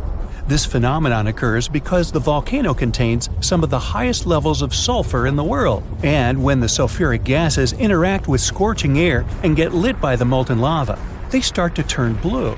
Unfortunately, you can see this mesmerizing sight only at night, but you can smell it all day long. By the way, the world's largest acid lake is also located inside this crater. The Dead Sea has a high concentration of salt and minerals compared to other seas, even though it's technically a lake. Swimming is almost impossible, but people go there for the natural chemicals for the body. Floating on the surface is a great way to relax. This ancient body of water got its name because no macroscopic organisms can live there since it's 9.6 times saltier than oceans. Only a few bacteria and fungi can be found enjoying the salt. It's also Earth's lowest elevation on land at 1,400 feet below sea level. An underground crystal cave exists in Mexico, and it looks like some interstellar world. It's roughly 1,000 feet beneath the surface, with each spike measuring up to 35 feet in length and weighing up to 55 tons. These are some of the largest crystals in the world. Luscantar Beach is an endless strand of white sand dunes and azure water. But don't let the tropical vibes fool you. It's located in Scotland. That's why it mostly looks like this during May and June only. In December, the place gets only an average of 1 hour of sunshine per day, making it way more dramatic and monochrome. The Georgia Guidestones is a collection of giant stones in a star pattern. It has inscriptions in 8 languages, including Hindi, Chinese, and Swahili. It also has an astronomical calendar finished in 1980 and was built to last centuries. No one knows who built it or why. All the way over in sunny California is Sequoia National Park, home to the giant forest. It's been around for thousands of years. More than 8,000 of these colossal trees rule the land, including 10 of the largest living plants in the world. The gentle Sherman sequoia is estimated to be up to 2,700 years old and is recognized as the world's largest known living tree by volume. The famous stone heads of Easter Island have been around for hundreds of years. No one knows exactly why they were built. Some scientists think that local people believed the statues would make the soil more fertile. Soil analysis proved the heads did their job well. It's the best agricultural spot on the island. The chemical composition of the ancient hot springs in Pamukkale, Turkey, makes the water pouring over the edge look magical. They're not only good for cleansing your body, but the mind too. All the way in Saudi Arabia is a rock sliced perfectly in the middle with two pieces sitting parallel. What makes Al Nasla so unique is that it wasn't artificially done, but is a result of nature's work over the years. Now, this glacier may look like someone dropped tons of red paint in the middle of Antarctica, but it's actually the natural color. Blood falls is a result of extreme salted water mixed with iron oxide, giving out this eerie vibe in the middle of nowhere. In early May 2018, New England observed one of the scariest and most dangerous phenomena ever, a super long-track tornado. The frightening natural phenomenon started not far from Charleston, New Hampshire, and traveled toward the town of Webster in Merrimack County. It took the tornado 33 minutes to cover 36 miles and become the third on the list of the longest track tornadoes in New England. In the Philippines, you can swim in some of the most crystal-clear waters and discover an underwater world below you in the province of Palawan. The municipality of Coron has white sandy beaches with many small boats riding through the many amazing sceneries. Tristan da Cunha is a small volcanic archipelago in the Atlantic, with the only neighboring cities of Buenos Aires, Argentina, and Cape Town, South Africa. It takes 7 days by ship to get to this unique place. If you want to escape from the rest of the world, staying with the 280 locals will make you feel like you're away from everything. During the first week of January 2018, unusually cold weather in the northeast United States froze the Atlantic Ocean in North Falmouth, Massachusetts. What's more, the ocean was frozen so thoroughly that people were walking on the waves. Now, that's obviously something you don't see every day. Red sand is what makes this beach unique and why tourists flock to Tianjin, China. A red-colored plant called a sueda salsa dwells in the saltwater. The whole beach is covered in red, with only the top layer of the sea visible. If there ever was a thing that said, "I defy gravity" out loud, it's the stone of Tabasco in Argentina. The huge 300-ton boulder stands precariously on the edge of a cliff and rocks a little bit from side to side in the wind. People even checked it by putting glass bottles under one of its edges. They exploded with another movement of the rock. Unfortunately today, you can't see this wonder of nature as it was a century ago. In 1912, the boulder suddenly dropped from its perch, which it had occupied for literally hundreds of years. The people of the nearby town of Tandil were so sad about this event that 95 years later, in 2007, they decided to restore the stone. They made a plastic replica of the rock and put it on the same spot and even in the same position. So, even today, coming by Tandil, you can see its famous balancing boulder. More of a symbol now, of course, because it's no longer rocking and only weighs 9 tons, but instantly recognizable nonetheless. Socotra is an alien-like island off the coast of Yemen in the Indian Ocean with one of the most unique trees ever seen. It's called the dragon tree, and it can only be found on this amazing island. In 2008, it was labeled as a World Heritage Site. If you ever see a tight burning column of air, don't panic, it's not the end of the world. The creepy combination of whirlwind sounds and scorching inferno means that you have crossed paths with a fire tornado, also known as fire twister or fire whirl. This dangerous phenomenon occurs mostly during wildfires. These fires create a big area of super hot air just above the ground. When this scorching air gets mixed with the cooler air higher up, it results in a whirlwind that churns up burning debris and flames. The most powerful firenadoes can stretch hundreds of feet into the air. The House of Mystery in Gold Hill, Oregon, amazes its visitors with gravity-defying effects. You can't stand straight there, always leaning to the side and having to hold on to something for balance. Balls roll upwards.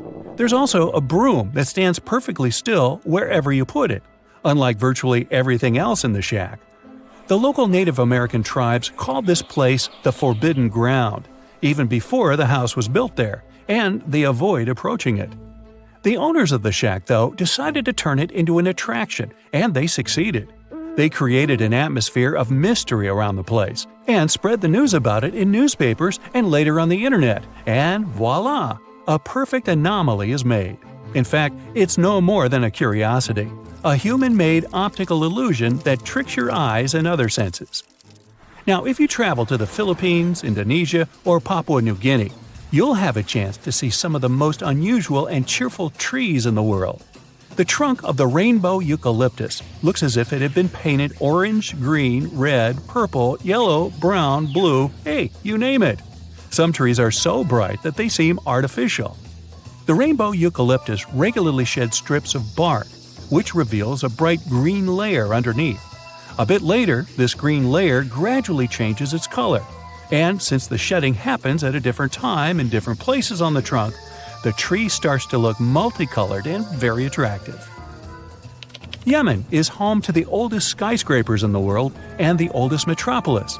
The ancient city of Shabam is considered to be the Manhattan of the desert, due to the collection of mud buildings popping out of the desert floor. It used to be a caravan stop during ancient times. Hurricanes can be a lot scarier than we often realize, especially since they can actually trigger earthquakes. This surprising and frightening phenomenon, known as stormquakes, was discovered completely by accident not too long ago. It started with scientists trying to find out more about low-frequency earthquakes. We're talking about those earthquakes that are so weak that we can't actually feel the tremor. See, beneath our feet, the Earth is constantly vibrating in subtle, unceasing ways that we can't hear or see without the right equipment. This geologic hum, so to speak, is driven by the movement of oceans, which covers about 70% of our planet's surface. Scientists have found that this hum may actually provide useful records of environmental happenings. To figure out where it's coming from, experts used equipment known as seismometers. You can think of these devices as little ears pressed to the ground. They can pick up all sorts of vibrations, like fans jumping up and down at their idol's concert, airplanes flying by, or even super distant earthquakes shaking the ground. Very low-frequency earthquakes are hard to track over long distances because the signals they produce can look different on different measuring devices. To solve this problem, experts came up with a way to track these signals by combining readings from smaller areas, kind of like putting together a puzzle. But while doing this, they stumbled upon a strange set of events that looked a bit like the earthquakes they were studying, but were not exactly the same. The first weird thing they noticed was that this specific phenomenon was seasonal. It never happened between May and August, for example. That is completely different from earthquakes, which can pretty much happen any time of the year. The second strange thing is that earthquakes usually occur more in the western part of the United States, where the ground moves along cracks in the surface. But these new strange vibrations spread not just along the west coast of North America, but also over to the east side. So what could be triggering this new phenomenon? What they surprisingly discovered is that many of these tremors coincided with the same time that massive storms hit North America. So we are essentially talking about a chain reaction. What happens is that during a specific season, hurricanes or heavy storms can transfer energy into the oceans, creating very strong waves. These waves then interact with the solid Earth, producing intense seismic activity. These bursts of energy that are born from massive storms can radiate thousands of miles across continents, leading to what we now call stormquakes. It is believed that this phenomenon can trigger earthquakes at a magnitude of up to 3.5 on the Richter scale. This means it can be felt by many people, but normally doesn't cause any damage. But that doesn't mean we can all be relaxed now, as ocean waters can indeed increase the intensity of hurricanes, just like what happened with the frightening Hurricane Milton, which recently left a path of destruction across Florida. The blue-purplish zone you're looking at is Hurricane Milton, seen from a satellite perspective. On October 9th, this hurricane sustained winds of 155 miles per hour and lashed the region with heavy rainfall, damaging winds, and life-threatening storm surges. Estimates show that the losses could be up to $34 billion, which could make it one of the costliest storms in United States history. What happened with Hurricane Milton was pretty tricky. It all started with some record hot water in the Gulf of Mexico. That warm water acted like a power-up, giving this hurricane the energy it needed to grow. And then, there was also this process called eye wall replacement that helped it get bigger too. We'll get to that in a moment. So as Hurricane Milton approached the coast, something unusual happened. It crossed paths with a fast-moving air current called the jet stream, which flows high up in the atmosphere. Now normally, the winds in the northern and northwest parts of a hurricane are not as strong as those in other areas. But because of this interaction with the jet stream, the winds in these parts of the storm became much stronger than expected. At nearly every turn, Hurricane Milton surprised everyone and intensified faster than we have seen in ages. It threatened to slam both Florida's west and east coasts with a dangerous surge of water, putting the bustling area of Tampa Bay, which is home to over 3 million people, at serious risk. So how did Milton become such a major problem? Well, the problem started in the eastern Pacific Ocean. Usually, hurricanes follow a fairly predictable path, spinning off of Africa's coast, sailing across the Atlantic, and gaining strength in the warm Caribbean waters. But Milton had a twist in its origin story. It began as the remnants of a tropical depression that crossed over the Yucatan Peninsula and met a stalled front in the Gulf. Once Milton got going, it didn't hold back. But when it hit those record-high ocean temperatures, it was like giving it an energy drink. The warm water and humid air were the perfect ingredients for a hurricane on the rise. Quickly, Milton's wind speeds increased by 92 miles per hour. So it went from a tropical storm to a Category 5 hurricane in less than 2 days, which is basically insane and off the charts. And if that wasn't enough, Hurricane Milton also went through this thing called eye wall replacement. Now, hurricanes spin around a mostly clear eye in the center. But overnight, Milton started forming new bands of rain on its outer edges, creating a second ring around its eye. This process helped Milton grow even bigger, spreading out the wind speeds and giving it a larger footprint. It's kind of like shedding its skin and getting ready to become even more powerful. Hurricane Milton also had this little wobble in its path, which changed where it was heading. You can think of it like a spinning top that gets nudged and wobbles a bit before finding its balance again. That wobble meant some areas could get either hit hard or be spared from the worst of the storm. Thankfully, Hurricane Milton weakened a bit because of some tricky wind changes up in the atmosphere until it finally made landfall. After that, it moved across the peninsula and headed out to sea, quickly losing strength as it pulled away from the warmer waters. Now, even though the damage was significant, the good news, if you can call it that, is that experts were honestly expecting things to be way worse. Still, it raises a question. How close was Milton's wind speed to the maximum? Or, in other words, is there a limit to how strong a hurricane can get? Well, the answer is yes, there is a speed limit for hurricane winds, but it's not a set number. Right now, the strongest the storm can get is around 200 miles per hour. But that maximum speed can change depending on many factors, like the heat in the ocean. Think of the ocean as the fuel for hurricanes. The warmer the water, the more fuel these storms have to work with. Experts believe that as the oceans continue to warm, they can ramp up the wind speeds and the impacts of hurricanes, making them a lot stronger. But other things can also help figure out how intense a hurricane can get. For example, the heat in the air and the temperature at the top of the clouds matter, as they also affect how fast heat moves from the ocean surface to the top of the storm. Some estimates suggest that maximum wind speeds could reach closer to 220 miles per hour until the end of the century. So it's definitely something that experts need to keep an eye on to help prevent future disasters. As we move forward, it's essential to keep researching and studying these storms. The more we understand them, the better we can protect ourselves and our communities. Get ready for a mind-blowing journey through the wonders of Neptune. When the famous Voyager 2 spacecraft reached Neptune in 1989, it stumbled upon some incredible surprises. Picture this: 6 new moons, mesmerizing rings, and 2 wild storms that could make your hair stand on end. These storms were no ordinary tempest. They were swirling, counterclockwise winds in Neptune's southern hemisphere, racing at an unbelievable speed of 1,500 miles per hour.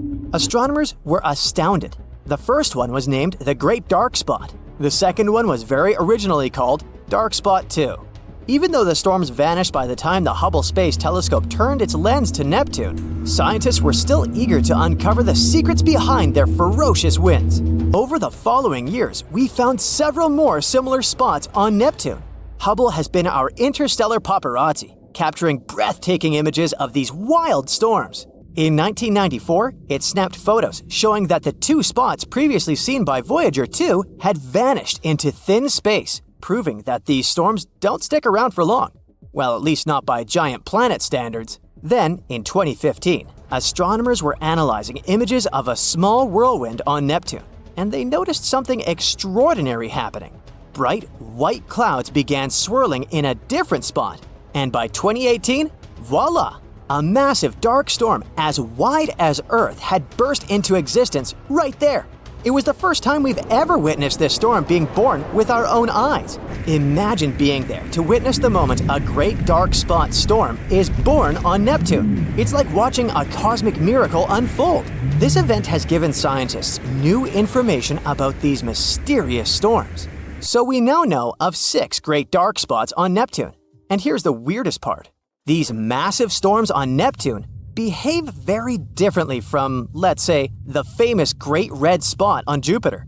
The Great Dark Spots have the freedom to wander around the planet before eventually being torn apart by powerful winds high up in Neptune's atmosphere.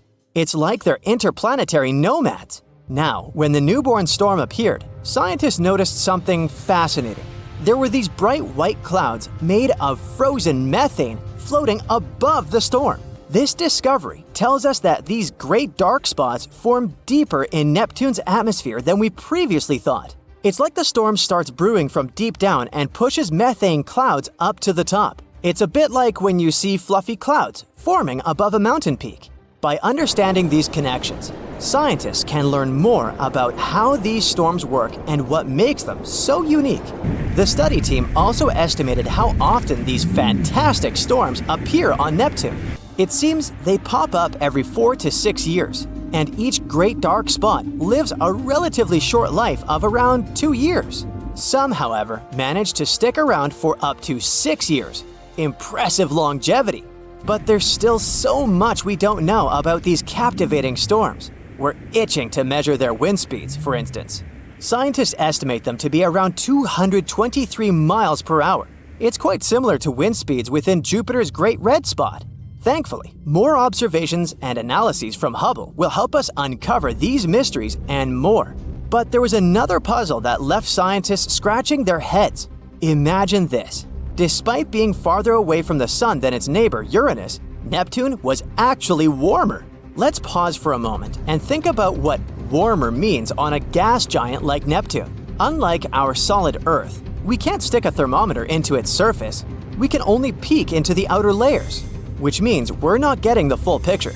So, we have to rely on temperature measurements taken at different altitudes, since Neptune's core is likely quite small. By taking these measurements, scientists discovered that Neptune and Uranus aren't actually at different temperatures. They're practically the same. This doesn't quite add up because Neptune gets less sunlight than Uranus. So, could one mystery of the weird storms hold the key to unraveling the other of the weird temperatures? Let's see. Of course, scientists dove into this case right away. And it turns out that Neptune is a little show-off when it comes to heat. Measurements taken by Voyager reveal that Neptune emits over twice as much heat as it absorbs from the Sun. It's like Neptune is warming itself up somehow, matching the heat level of Uranus. Quite intriguing, isn't it?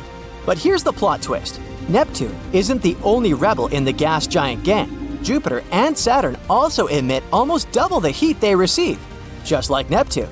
So, Uranus is the only oddball in this tale. It's like a warm-up marathon where Jupiter takes the gold, Saturn comes in second, then Neptune, and Uranus is simply out of the picture. Curious, right? Now, the reason for this might be that Uranus lacks a significant internal heat source, unlike its counterparts. But what exactly is this internal heat source? In simple terms, it's the heat that remains from when the solar system was formed and the planets were being formed. On Neptune, and also Jupiter and Saturn, this extra heat comes from something called gravitational contraction. Imagine the planet slowly getting smaller because of gravity pulling it inward. As it shrinks, the material falling inward transforms its potential energy into heat energy, which then escapes from the planet. So, why does Uranus miss out on this internal heat source? Well, something fishy must have happened in Uranus's early days. Perhaps a collision that sent it spinning sideways. This event might have messed up the process, leaving Uranus without a significant internal heat source. Now, here's another rather funny idea. Instead of releasing heat from their interiors at a steady pace, these frozen planets might just have epic burps of heat. Yep, you heard it right. Uranus might be in a quiet phase, while Neptune has recently let out a big, hearty burp. They might be like episodes of convection, which occur in specific moments, but are separated by long periods of time. It's like hiccups, but until we witness one of these episodes in action, we can't be sure if this theory holds true. Another theory is that it could all be a matter of age. The amount of heat a planet radiates mostly depends on how old it is and how quickly or slowly it releases that heat. For example, an older planet tends to be colder. There's also a pretty wild rain theory. On these gas giants, there might be some helium rain going on, and maybe it could affect the amount of heat released. We don't know for sure yet. And finally, let's go back to our mysterious storms. Now here's where things are getting interesting. Those winds are pretty crazy, and the temperature might play a part in this. The extreme cold on these planets creates conditions with very little friction. This would allow the winds to move at a super fast speed. In other words, unlike Earth, which has mountains and obstacles that slow down winds, the gas giants have a smooth surface. But here's the really interesting part. Could these storms be connected to the heat inside the planets? Well, there might be a connection, but it's a delicate balance. To unravel these secrets, we need to dig into the planet's insides, things like their masses, core sizes, and density profiles. Luckily, NASA's Juno has been collecting top-notch gravitational data for Jupiter, helping us create their awesome models. Computer simulations have given us a tantalizing idea. The winds on these ice giants might party only on the upper layers of their atmospheres. It's like a wild rave up there. This suggests that the super speedy winds we see on Uranus and Neptune are caused, at least in part, by the release of heat when stuff like water condenses. Understanding all these mind-boggling effects is no piece of cake. You see, a single year on Neptune lasts a whopping 165 Earth years. That's like waiting for centuries to see the seasons change. So, studying Neptune's seasonal cycle requires super-duper patience from space scientists. So, let's wait and see how this story unfolds in the future. 50 ships and 20 airplanes have gone missing. Many people have disappeared, and mysterious forces might have... Oh wait, the wrong script. This Bermuda Triangle is located in Transylvania. My bad. So, once upon a time in the heart of Transylvania, there was a mysterious place that people named the Bermuda Triangle of Transylvania. Look at these twisted trees and their tangled undergrowth. It seems like some evil creature may appear from behind a tree at any moment. There might even be ghosts and mysterious creatures that came from space, as stories said. The forest became so popular in the 1960s when a man was chilling there on a warm August afternoon with his girlfriend and a couple of friends. Suddenly, his girlfriend pointed at something unusual in the sky. A man came closer to the spot where she was standing and, to his surprise, saw it too. It was a weird silver disc shining in the sky. He quickly pulled out his camera and took 4 photos before the creepy object bolted away. The object was there for a mere 2 minutes, but the man developed his film and the picture ended up being published in local papers. Many people were skeptical about this. They claimed that those were most likely some weather balloons that looked like a spaceship because they were photographed in odd lighting. But No weather balloons, blimps, or any other objects were in the sky above the forest on that day. Spooky, huh? That's not the only campfire legend from that area. Stories say that those who ventured too deep into the murky depths of this creepy place often did not return, which is how it got its nickname in the first place. There was a shepherd who entered the forest together with his 200 sheep. They were never found again. People have also been whispering stories about a 5-year-old girl who disappeared one day. She re-emerged one day, 5 years later, wearing the same clothes as the day she went missing. Plus, she hadn't aged a day. There are people who entered the forest and did manage to return, but with severe burns, high fever, and some other health issues they didn't have before. Some were sure that happened because the subsoil had lots of natural uranium with a high level of radioactivity. And according to others, it's not unusual that you come to this forest and feel like someone's watching you or your electronic devices just switch off. And now, here's something that's not a legend.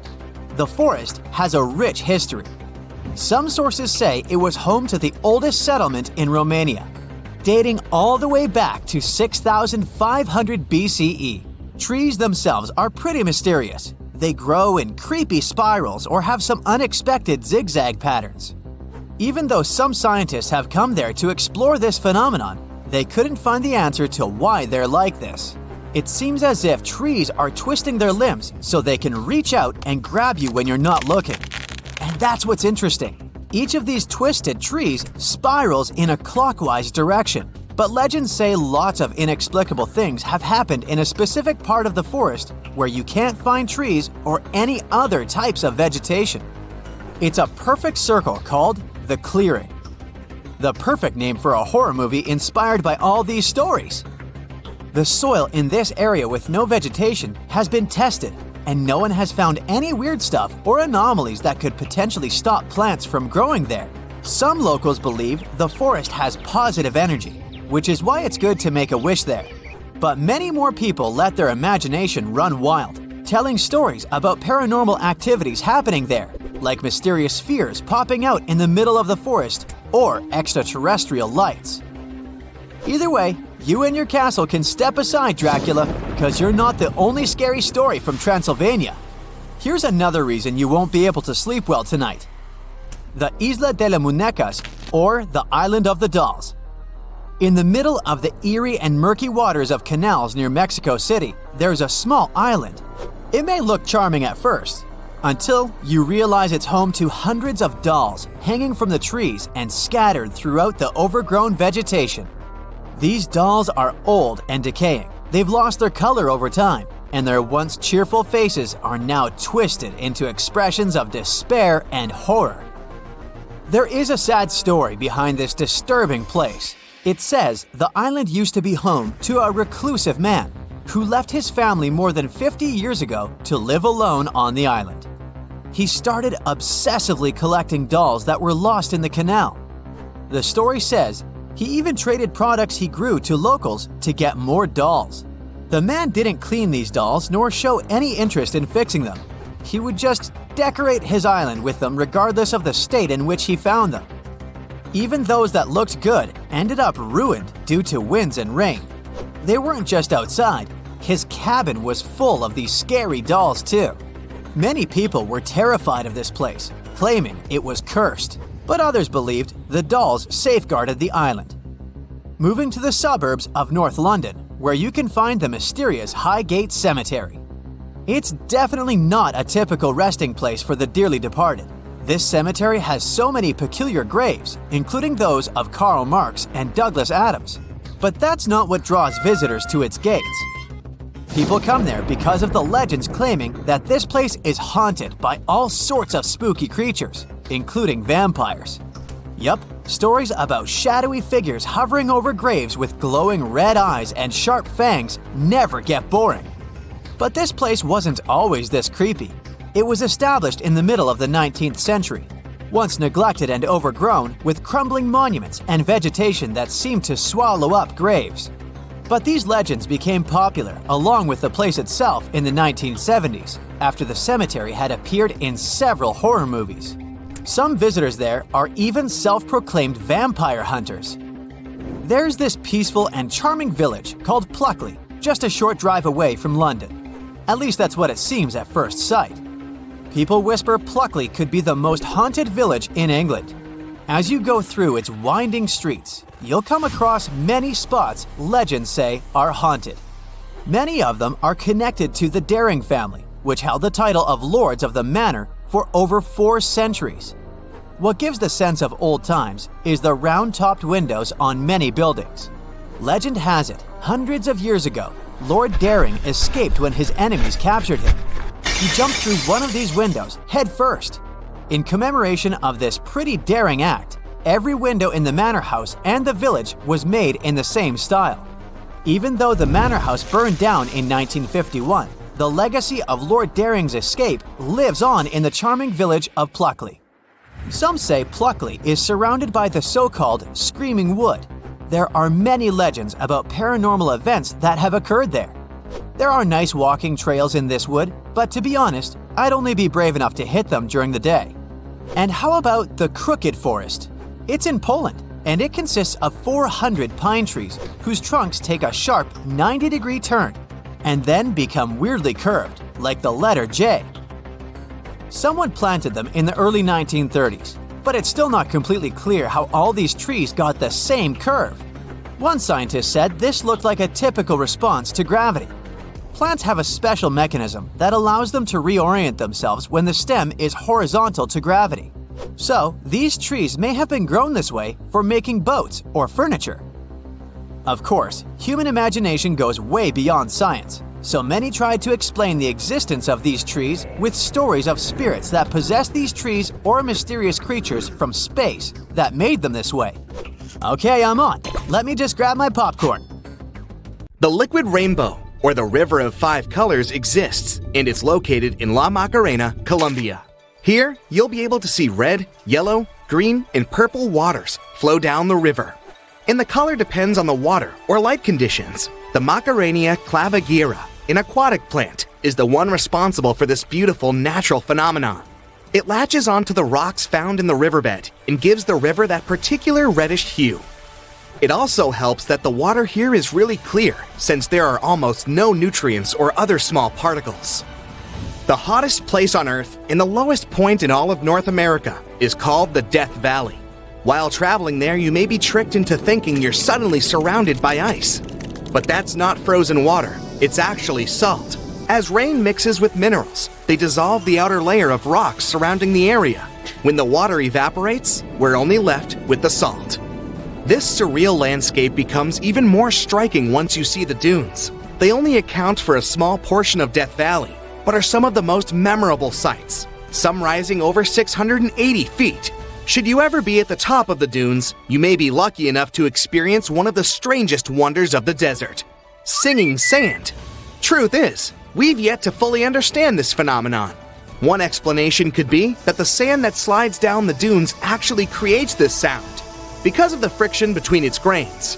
When listening to it, it's similar to an airplane flying in the distance.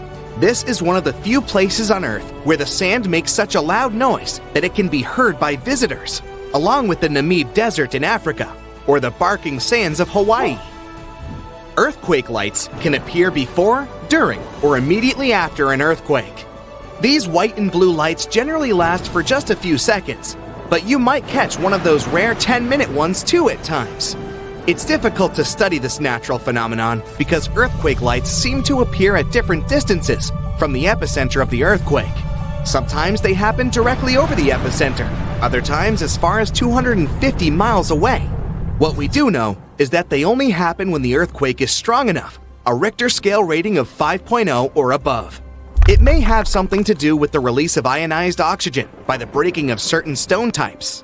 This unusual occurrence is called the Hessdalen Lights and only happens on a small patch of land in Norway. They were first noticed in the 1930s. They also neither hover over the valley or move at great speed. Lasting just a couple of seconds, they are rainbow-colored patches in yellow, white, and red. On average, people have seen them between 10 and 20 times per year. The rare element called scandium might be responsible for this weird phenomenon. The Hessdalen lights might be the effect of it combusting with deposits of hydrogen, oxygen, and sodium. This solar phenomenon makes vertical objects look like they have no shadows in broad daylight. For this to happen, the sun needs to be at a 90-degree angle directly above our planet. It's called Lahaina Noon. It translates to cruel sun in Hawaiian. To see it, you'll need to visit any location like Singapore, Nicaragua, and parts of the Philippines that has a 0-degree latitude.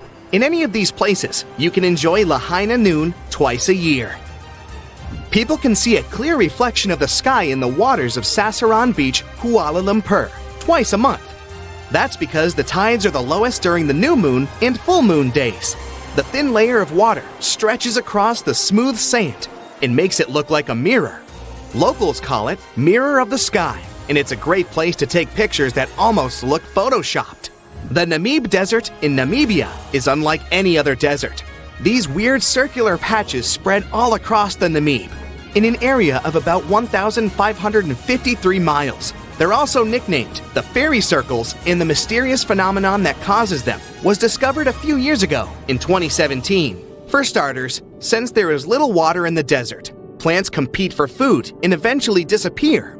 Here's where the patches come from. But then, the patches are taken over by termites, so nothing can grow back in the same area. The mountainside of Zhangjiai National Geopark in China is known for its splashes of rainbow and thick straight lines. The rocks here are also smooth, sharp, and several hundred meters tall. The resulting colors are caused by deposits of sandstone and other minerals dating back over 24 million years. Wind and other weather conditions sculpted these stunning shapes over time, giving them varying colors, sizes, and patterns. To preserve the location, tourists are not allowed to climb directly on these rocks. Underneath the frozen waters of Lake Abraham in Alberta, you'll be able to spot some weird objects beneath the ice that look like frozen jellyfish. These creepy formations are just frozen methane bubbles, meaning pockets of gas that were trapped underwater and got stuck there after the lakes turned to ice. They're made when leaves and grass fall into the water and are eaten by bacteria, which transforms them into methane. It's nice to look at, but dangerous, since it can easily become highly flammable.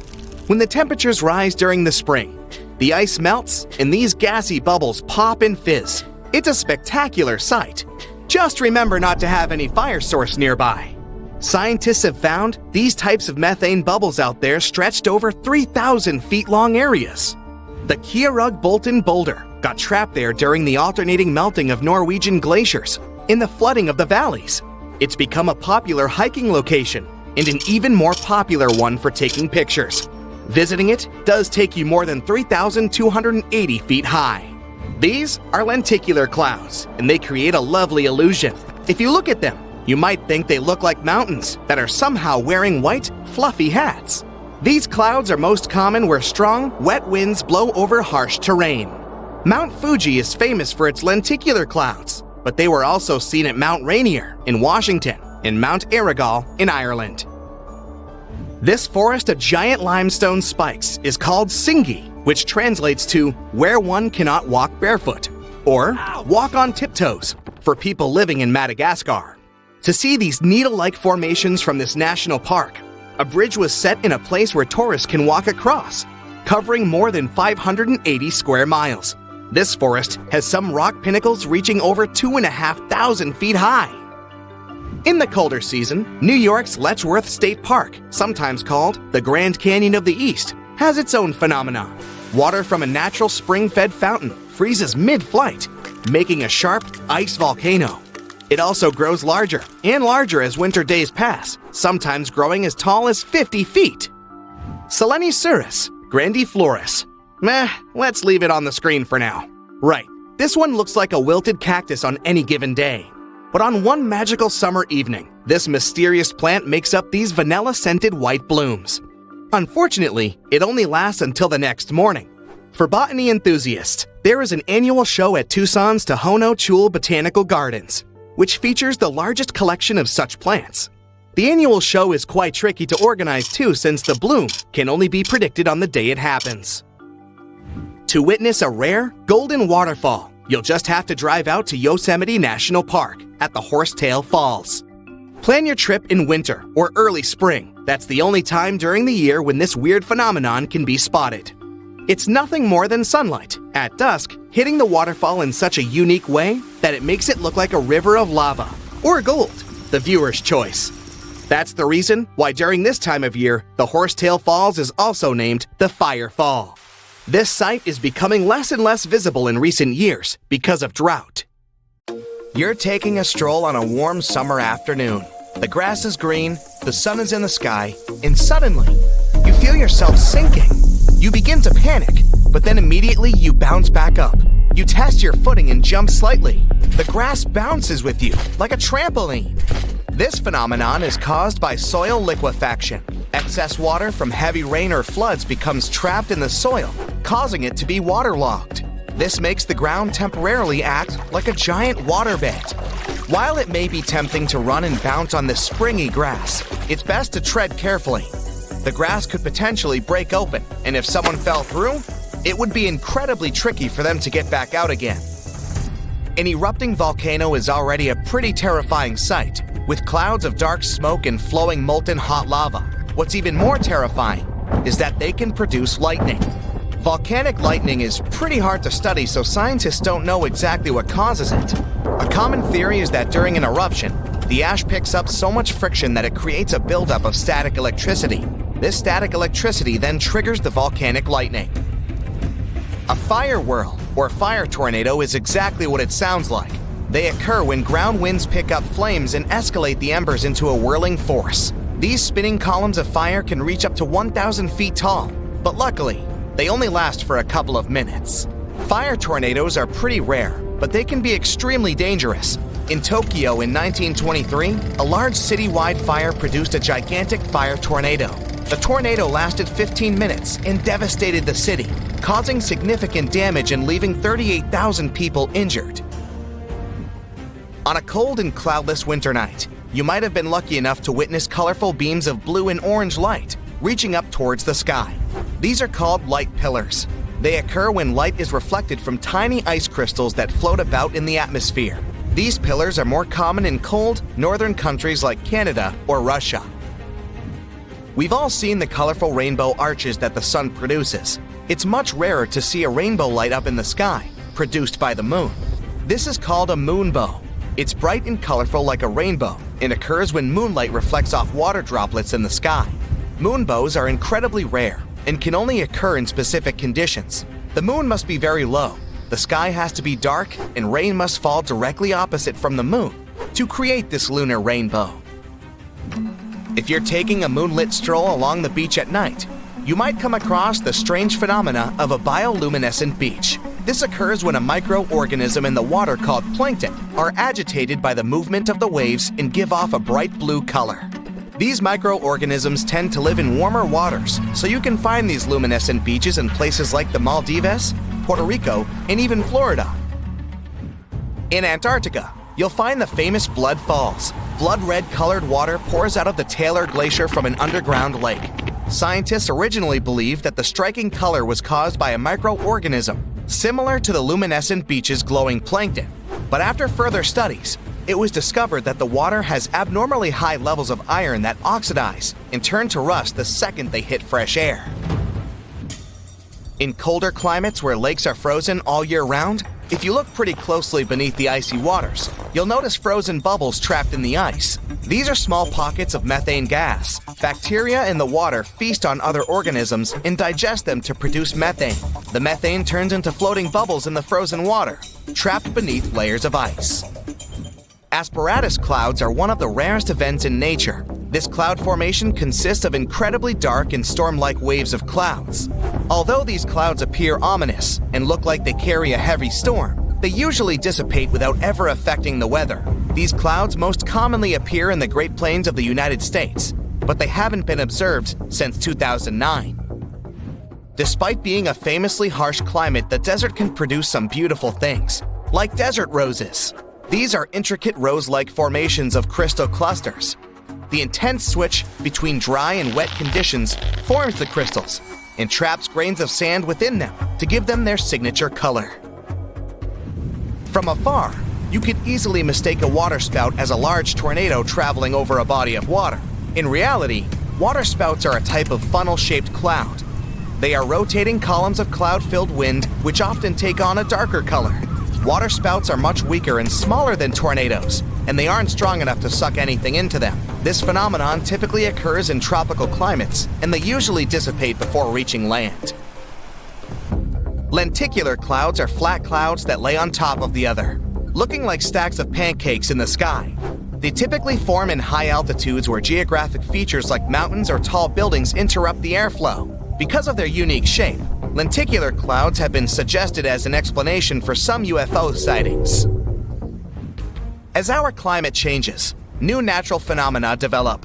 One of these is exploding permafrost. The increasing temperature in Arctic zones is causing the permafrost to melt. Just like in frozen lakes, bubbles of methane gas are trapped in the permafrost. As the permafrost begins to melt, the gas is released. This results in large explosions in the ground, which leave behind massive holes. The first case of this was reported in 2013, and several more have been reported since. When you think of icebergs, you usually think of a large chunk of pristine white ice. But in Antarctica, you find icebergs striped with colors of green, blue, yellow, and more. The different colors are caused due to the ice forming in special conditions. Green typically appears when water that is rich in algae freezes. Blue stripes are more often freshly frozen water. Other colors are typically caused by sediments of debris picked up by the water as it freezes. Nacreous clouds are some of the rarest clouds on the planet. They typically occur at high altitudes and are only visible within 2 hours after sunset. The clouds appear beautiful as they display light waves of various colors. But don't be fooled. These clouds are actually a pretty dangerous sight. Nacreous clouds are incredibly destructive to our atmosphere. Their presence encourages the chemical reaction that breaks down our ozone layer. The ozone layer is an essential shield protecting us from the sun's harmful rays. The more depleted it is, the more at risk we are of global warming. The last place you might expect to find a natural fire is in the middle of a waterfall, but it's more common than you think. In upstate New York, in the middle of a small running waterfall is an eternal flame around 8 inches tall. Beneath the waterfall is a natural gas seep, a low pressure of gas that escapes from underground into the Earth's atmosphere. The small fire is sheltered enough by rocks from the waterfall's spray to stay lit permanently. Typically, green sand isn't what you'd imagine when you think of tropical beaches, but in Hawaii and other volcanic islands around the globe, you'll find beaches covered with dark green sand. This remarkable color is due to the erosion of olivine, a type of rock formed by nearby volcanic eruptions.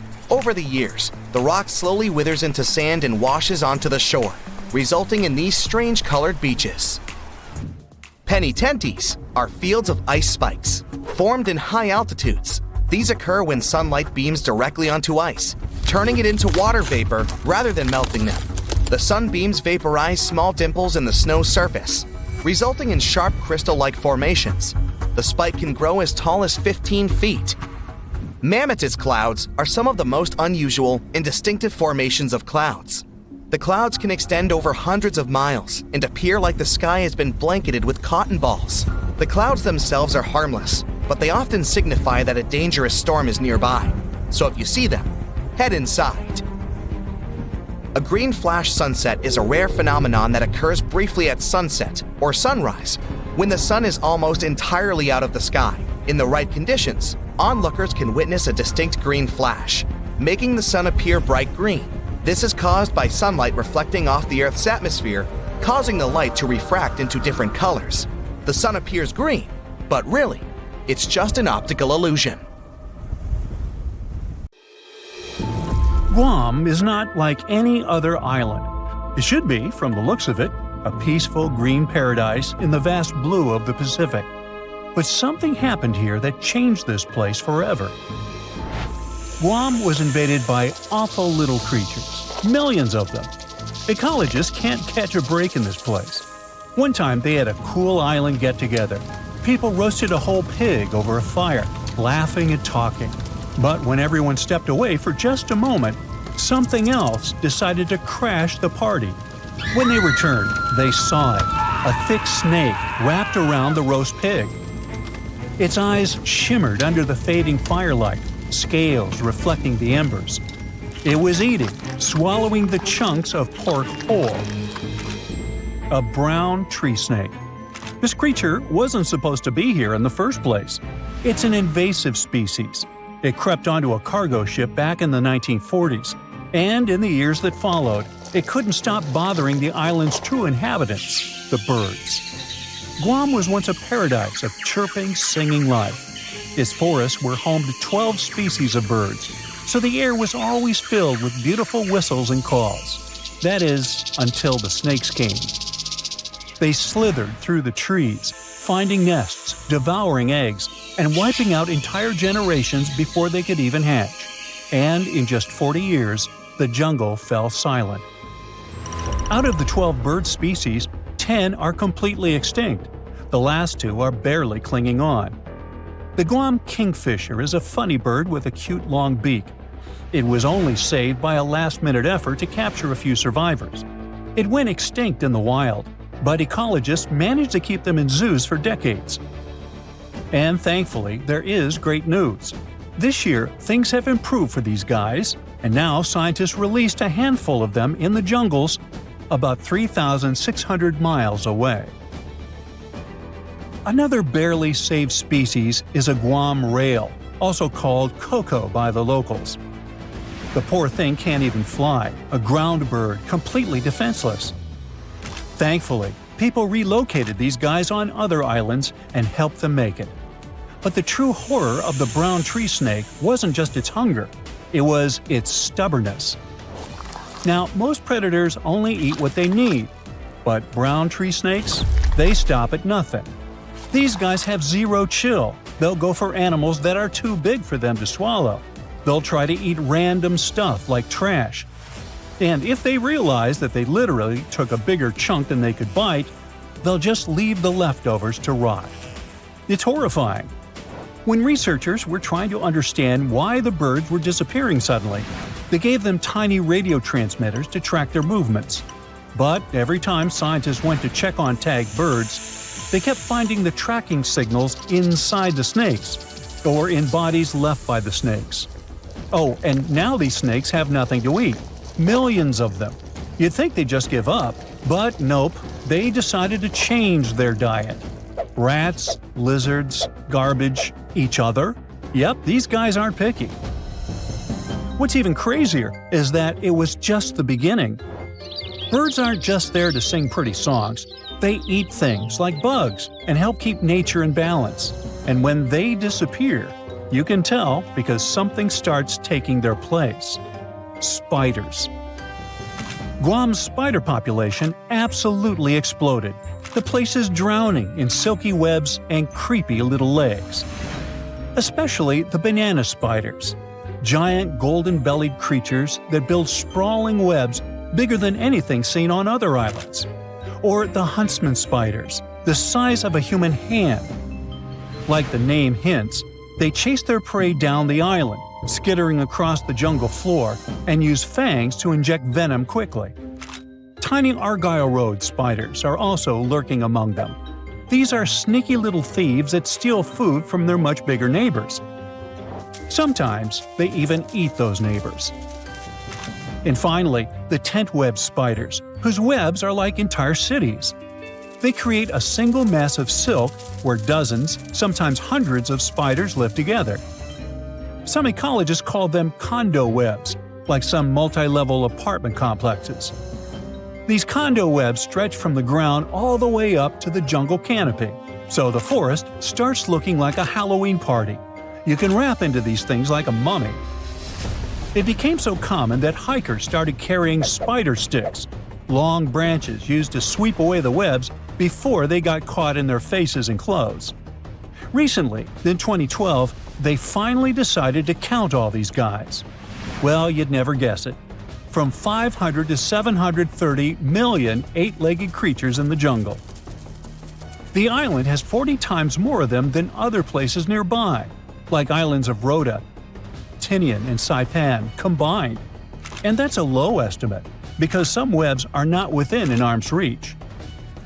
And these guys keep evolving too. The banana spiders usually weave something called a stabilimentum. It's a zigzag pattern of thick white silk woven through the web. though scientists aren't entirely sure why they do it. Maybe it strengthens the web or makes them look bigger or scarier. The strongest theory is that it warns birds. The bright, thick pattern tells them not to fly around here because they'll ruin everything. Oh, but on Guam, you don't have to worry about the birds at all. So now they stop decorating their webs entirely. The worst part is that no one really knows how to fix this. To protect one of the species called the Micronesian starling, ecologists built nest boxes, safe enclosed spaces where the birds could raise their chicks. To make sure snakes couldn't reach them, they installed smooth metal poles beneath called baffles. The idea was simple. The poles were too wide, too slippery. The snakes wouldn't be able to climb them. Well, that was the hope. These brown tree snakes decided to lasso the poles instead of climbing them. One snake, thin as a rope, wrapped itself completely around the metal cylinder, coiling into a loop. Then it began shimmying up the pole. Scientists only discovered this in 2021. They've never seen a snake pull this one before. They literally refuse to leave the birds alone. Humans have tried everything: trapping them, building barriers, scouring the forest with flashlights at night, setting up fences. But nothing has worked, so far. There are just way too many of those guys, and they're all too smart. Now, just so you know, the U.S. spends nearly $4 million every year trying to control this disaster. But the only real success is a single tiny patch of land at Andersen Air Force Base. Scientists managed to drive down the snake population there using bait. But the truth is slowly sinking in. The snakes aren't leaving. Humans can send rockets to space, but this is too much. That also means that Guam Island will start looking entirely different soon. Guam's forests always felt mysterious and kind of creepy, even without the invaders. There's no soil, no soft place to step. Instead, it's all jagged, broken limestone. Everything is full of razor-sharp rock left behind by an ancient coral reef. It was being pushed up over millions of years. Trees force their roots into the cracks. Everything is packed with twisting and curling plants. Breadfruit trees, prehistoric-looking cycads, spiky pandanus trees. And just as a cherry on top, a typhoon comes ripping through every few years, tearing it all apart. Luckily, plants usually grow back fiercely. Now, walking there is insane. It feels like walking in the sea, though instead of balancing on waves, you're trying not to trip and gash your shins open on the sharp rocks beneath you. You have to think through every step. But now, things are going to get so much worse. 70% of Guam's trees relied on birds to carry their seeds, spreading them far and wide. So, without the help of birds, the trees drop their fruit directly to the ground, where it sits and rots. So nothing grows. Well, perhaps the invaders' rule over Guam may last forever, and soon this place won't be friendly to tourists at all. It may become one of the worst places on Earth, if it isn't already. It may seem that today, with our quite advanced technological development, science can explain pretty much any natural phenomenon. But that's not always true. Some things still stump experts and make them build exotic theories. Let's have a look at some of such phenomena. Hessdalen lights are a puzzling phenomenon you can observe in Hessdalen Valley in central Norway. The thing is that some highly unusual lights can often be seen over the valley. They appear mostly at night. The lights are typically white, but they occasionally turn yellowish or reddish. Nobody knows what makes them change color. What's more, the lights can move. And if at one moment they seem to motionlessly hang in midair, the next minute they may travel somewhere at lightning speed. There's no certain place where they appear, and you can't predict the duration of their stay. Despite all the research that has been done since the 1980s, scientists are still unable to explain this phenomenon as well as such weird behavior of lights.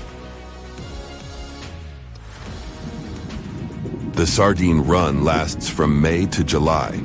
During this time, millions of sardines swim northward along South Africa's east coast. You can probably imagine a feeding frenzy that starts at that time.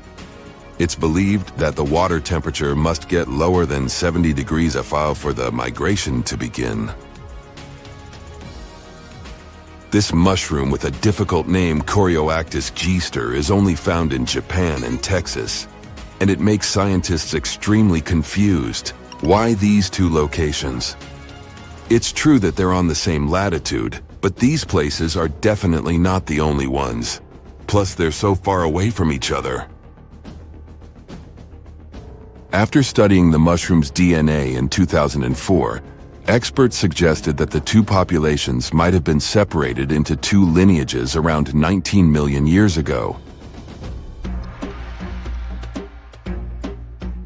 On Central Flores Island, there's a 3,000-foot-high volcano called Kelimutu. At its base, there is a small town.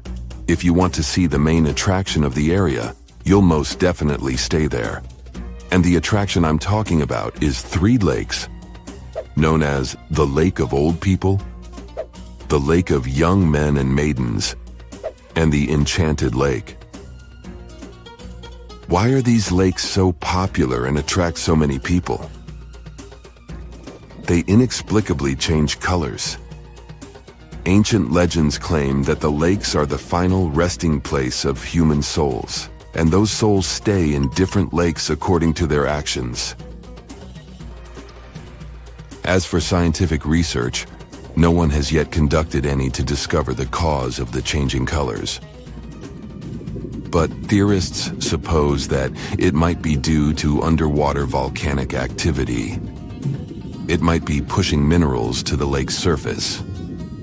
Then, depending on what elements those are, the lakes can turn blood red, bright turquoise, or olive green.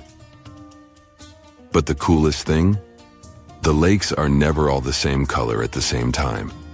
This phenomenon is unique and hasn't been observed anywhere else in the world.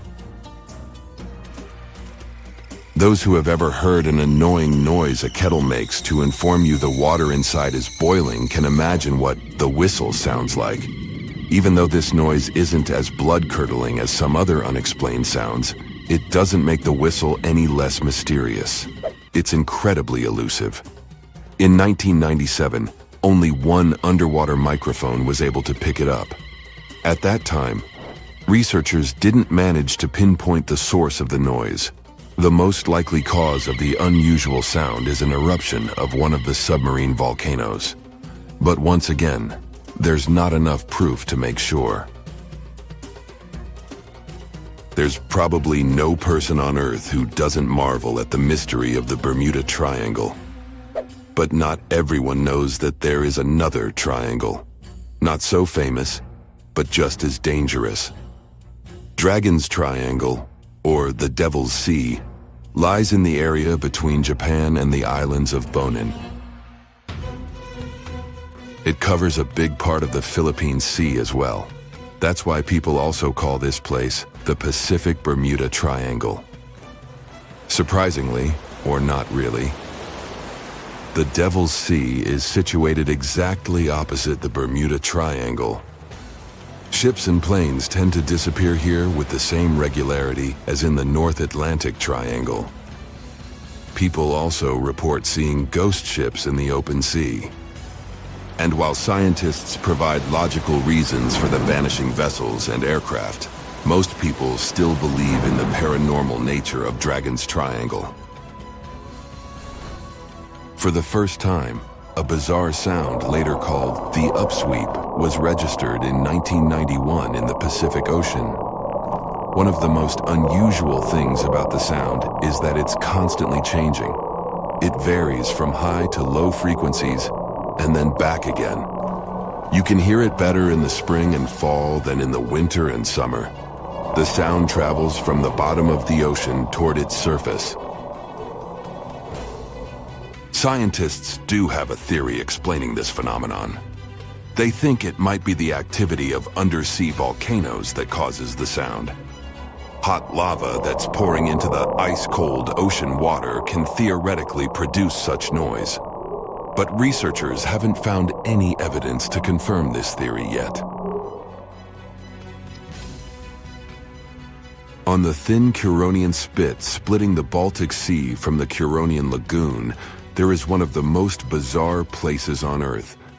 Locals call this area the Dancing Forest because pine trees in this forest have shockingly unusual shapes. They twist in spirals and circles along the ground. There are some theories why it could be happening, of course.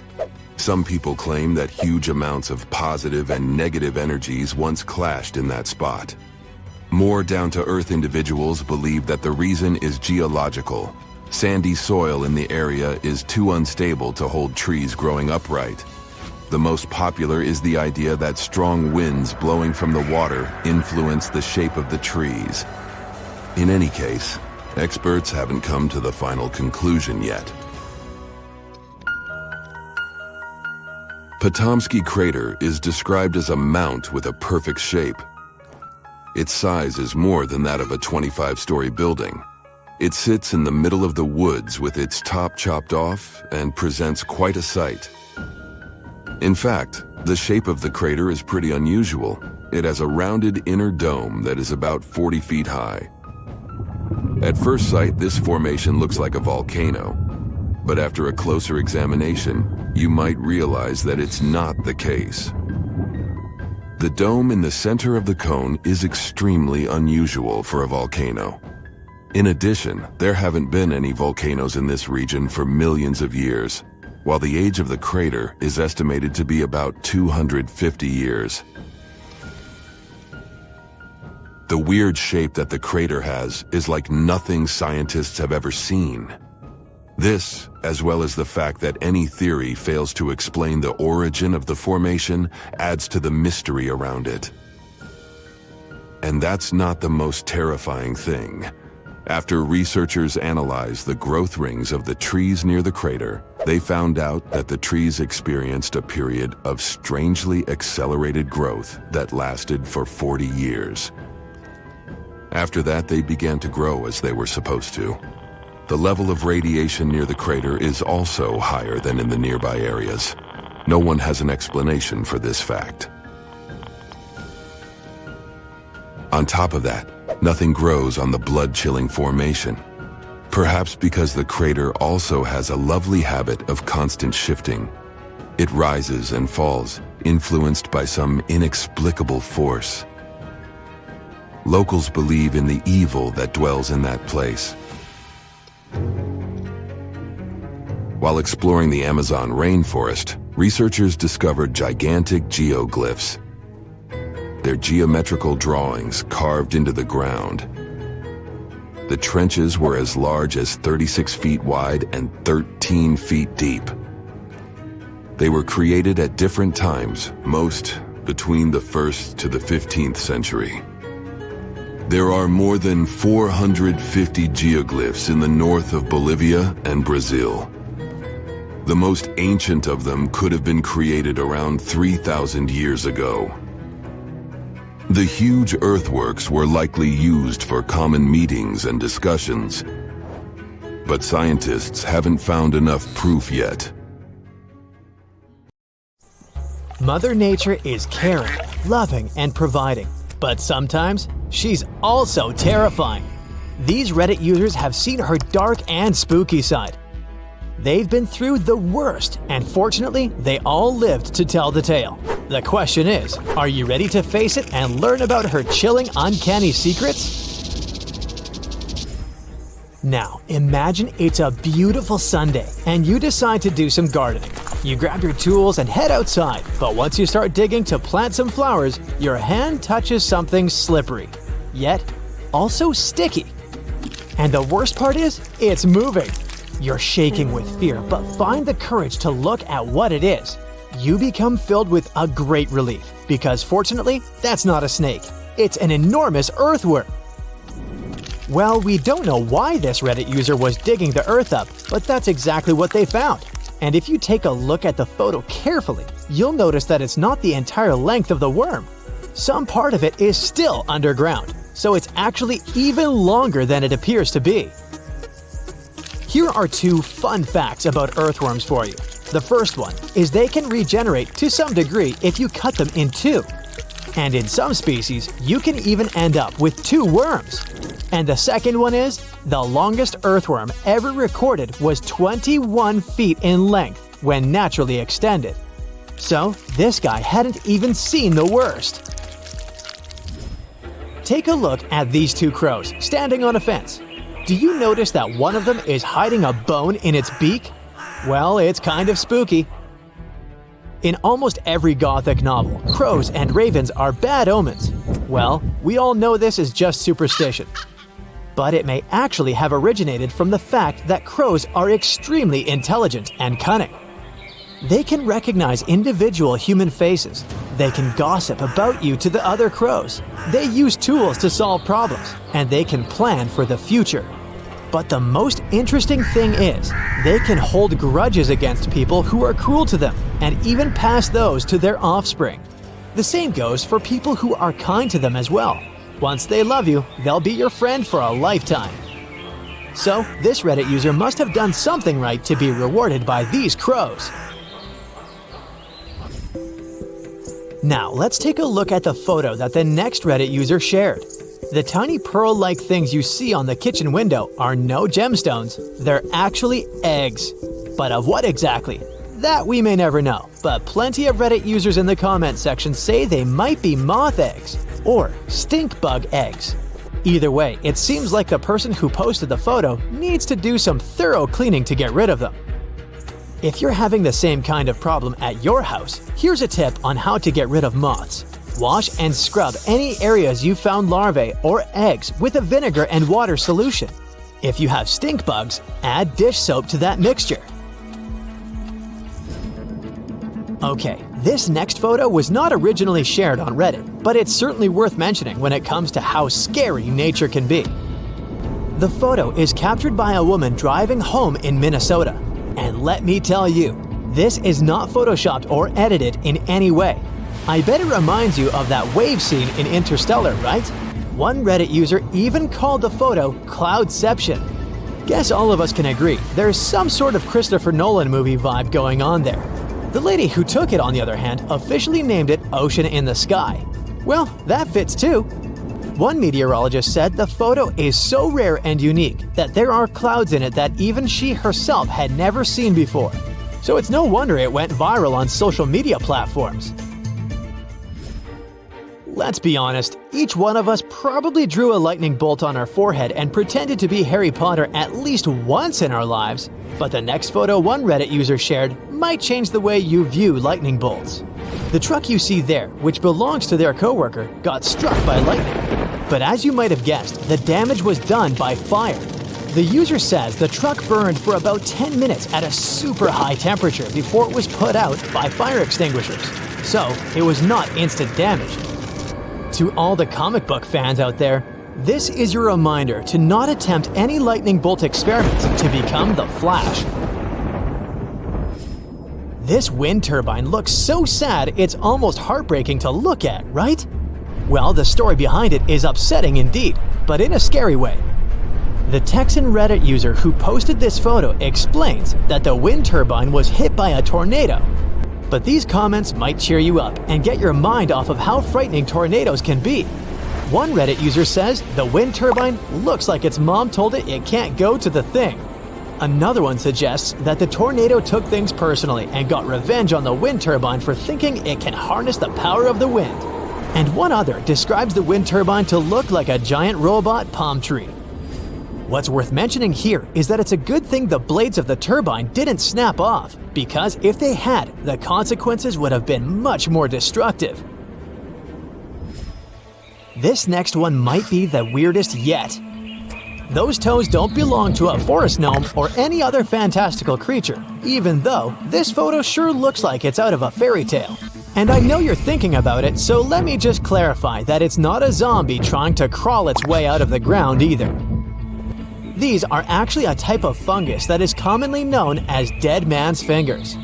They can generally be found in forests or any other woodland area, usually growing from the bases of rotting or injured tree stumps and decaying wood. They're fairly common in the UK, Ireland, mainland Europe, and parts of North America. The funny thing about them is the fingers vary in appearance at different stages of their life cycle, so in that manner, it's like a real human being whose body changes as they grow older. You can probably tell by the way it looks that it's very dangerous to eat one. They're very poisonous, so good thing the Reddit user who posted this photo didn't try to get a taste of it. Even Ant-Man couldn't handle this wasp. This Reddit user woke up one day only to find one monstrous wasp in their basement. Look at that giant stinger it has! It almost seems like no beekeeping clothing would protect you from it. This species of wasp is called cicada hawks, which is due to the fact that they hunt cicadas and provision their nests with them. They can be found in the eastern and Midwest US, as well as in southern parts of Mexico and Central America. Female cicada hawks use their stings to paralyze their prey, rather than to defend their nests. Unlike most other wasps and bees, they do not sting unless they're handled roughly. On the other hand, male cicada hawks only fight with other insects and cannot sting. And in case you're wondering, they're generally not aggressive towards humans and usually fly away when swatted at. Phew! The last Reddit user we have for you today used to keep their duck eggs in the pantry. One day, they went and checked the place after hearing a lot of noise coming from there. And what they found was 2 snakes wrapped around the eggs. Well, at least the ones that the snakes didn't eat yet. But the crazy thing is, when the Reddit user got rid of them both and came back, they found another one in there. And this time, there weren't any eggs left. If only they could speak parcel tongue, things would be so much easier. This is John. John seems to attract all kinds of bad weather and natural disasters wherever he goes. See for yourself. One day, John notices his dog is restless. The pooch keeps scratching the entrance door and wandering around the house. He even tries to hide in the corner, howling and barking. When some mugs start to clink in your cupboard, John realizes what it means. The noise is produced by foreshocks, mini earthquakes leading up to the main event. Earthquakes often happen in clusters. After a few weak quakes, a much bigger one is likely to be on the way. Sometime before the disaster strikes, people might notice bizarre blue lights. Some of them seem to be coming out of the ground. Others are hovering in the air. These are earthquake lights. They may appear days or mere seconds before the ground starts shaking. Now, John is walking along the ocean shore. Suddenly, he sees the water retreat from the beach. Really fast. Uh-oh. John, run away as quickly as you can and find some high ground. A tsunami is coming. And your life might depend on how fast you react. If John spots a bizarre and unexpected rise in sea level, it can be another sign of an approaching tsunami. This happens in 40% of cases. The incoming water is the first tsunami wave. The second one, way larger, will come in about 10 minutes. John can also notice seawater bubbling, swirling, and creating bizarre patterns. It's another sure sign a tsunami is near. John feels there's something strange about the sun. Through his special super dark sunglasses, he sees that there's some uneven flares around the star's contour. If these bizarre rays are accompanied by auroras all over the world, they're a sign of a solar storm. Such storms are usually caused by disturbances in the sun's magnetic field. In this case, the bursts of gas and radiation on the surface of the sun get so massive and powerful that they can even reach our planet. Luckily, solar storms aren't really dangerous for people, but they can mess with electricity and even cause blackouts. The sky over John's head is darkening and turning ominously green. Something hits him on the forehead. Ouch! He picks up the offending object. It's a hailstone, but it's not that cold outside, and it's not raining. Soon, he hears some noise. It's approaching rapidly and turns into a loud roar. It sounds as if a freight train is moving towards him, but it's not a train. It's a tornado. The funnel isn't visible behind a cloud of debris, but John can't mistake this rotating column of air for anything else. Are you on the road, John? Then get as far away from your car as you can. Fast! Find a ditch, lie down in it, and cover your head. Oh, you're inside? Then get away from the windows and hide underground if possible.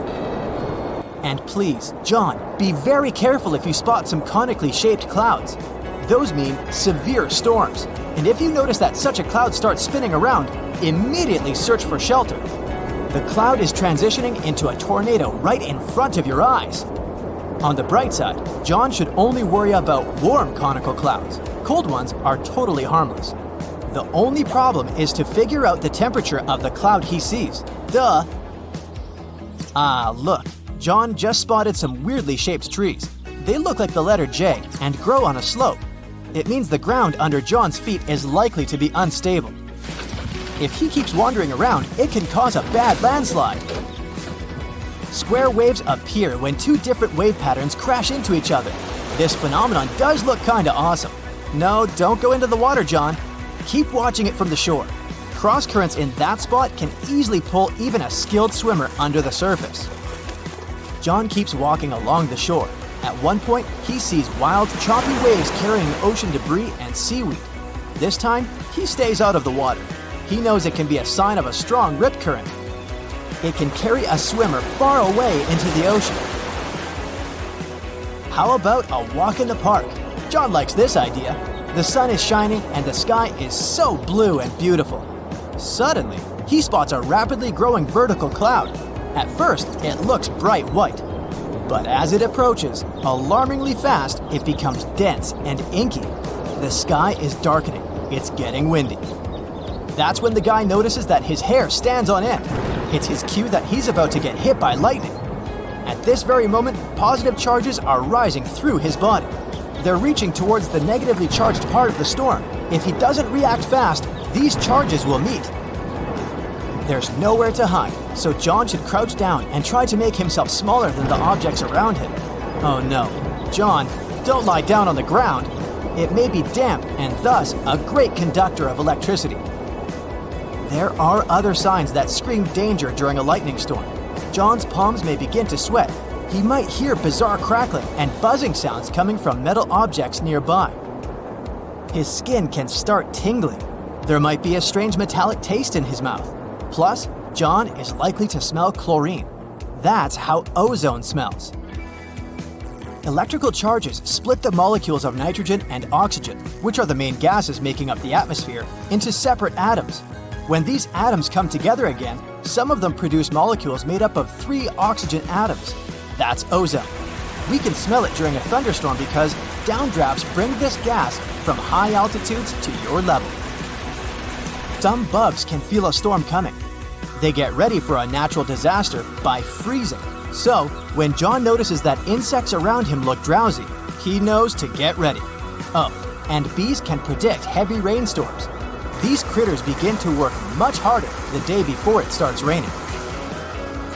While walking next to the river during a period of heavy rains, John hears a roaring sound. He feels paralyzed with fear. It's likely to be a flash flood moving in his direction. Indeed, he soon sees debris coming down with the flow. The water is rapidly changing its color, becoming muddier and darker. Flash floods are very, very dangerous. Take care of your safety immediately, John. Another day, John sees a spectacular wall cloud. It seems to be stretching for up to 5 miles. In the best case scenario, it's just a severe storm coming. But if the wall cloud begins to move in a circle, it's a sure sign of a tornado. John is walking across a snowfield in the mountains, listening to the sounds the ice under his feet makes. The noise is kinda hollow. Quickly check whether there are cracks around your footprints, John. If so, the chances are an avalanche is about to happen. Soon, John sees an avalanche moving in his direction. He does his best to get off the slope. In most cases, he could probably outrun it by heading downhill and then veering sideways, but not this time. He realizes he doesn't have enough time and heads for the nearest tree. If John keeps holding on to it really tightly, the avalanche might not pull him along. But if this doesn't work, he should try to swim up to the snow's surface while the avalanche is still moving. On a pretty nice summer evening, John notices leaves with soft stems droop all of a sudden. It might be because of an upcoming storm. Right before extreme weather arrives, the air usually becomes more humid. Leaves also get damp and heavy, and the wind easily flips them over. John lives in a pretty old house and is used to having cracks in the interior walls, but one day, he notices that some of them have widened. And look, there are a few new ones. It's an alarm bell. He lives in an area with loads of limestone, so new cracks can mean a sinkhole is about to open next to his house. John is hurrying home, trying not to waste time admiring shelf clouds. They look like something from a sci-fi movie.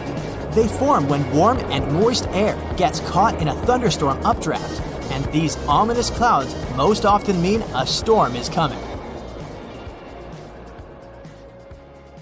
While some astronomical events are pretty common, there are those which occur only once a year or once in 100 years.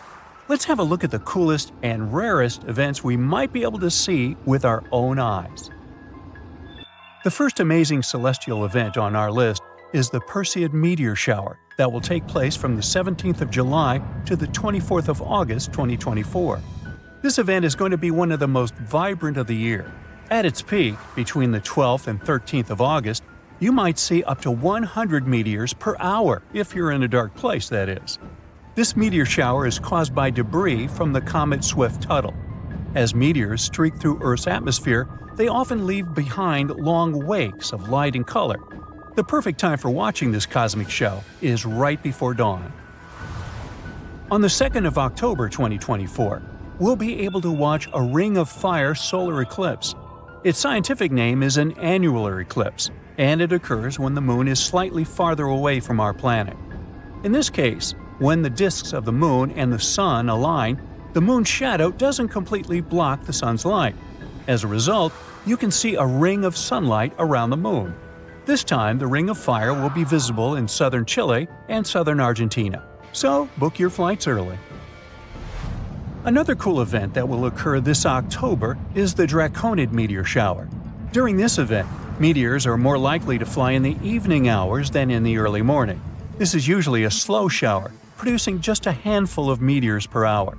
On the other hand, astronomers speak of a rare fiery Draco, which has been known to send many hundreds of meteors across the sky within a single hour. Are we going to get lucky this year? Time will show. Starting from the 12th of October and for the following week, you'll have a chance to see a comet passing by our planet. Now, even though this nearly unpronounceably named big boy will be about 40 million miles away from the Earth at its closest point, you might be able to see it with the unaided eye. Now, comets have a reputation of being quite unpredictable. Most of these dusty, icy space bodies are thought to have originated on the outskirts of the solar system millions of years ago, and there they spent most of their time in the dark, inert and unnoticed, like me in middle school. Now, some of them come closer to the sun, and many experts already forecast a fantastic celestial spectacle in October. So if you missed the meteor showers we've talked about, you'll be able to catch up. Orionid meteor showers will keep going from the 26th of September till the 22nd of November 2024. Sometimes this event can produce from 40 to 70 meteors per hour, but recently the maximum number was lower, from 20 to 30 visible meteors. And the final event for this year is going to be the Geminid meteor shower. And let me tell you, this event is going to be breathtaking. Astronomers claim that this meteor shower is one of the best of the year because of bright visible meteors. Around 120 shooting stars are likely to streak across the sky per hour.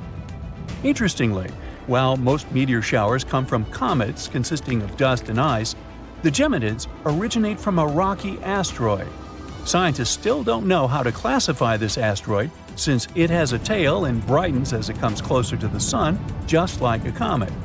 On the other hand, recently, astronomers have discovered that the asteroid's tail is not made up of dust, but of sodium gas. Alright, let's travel farther into the future.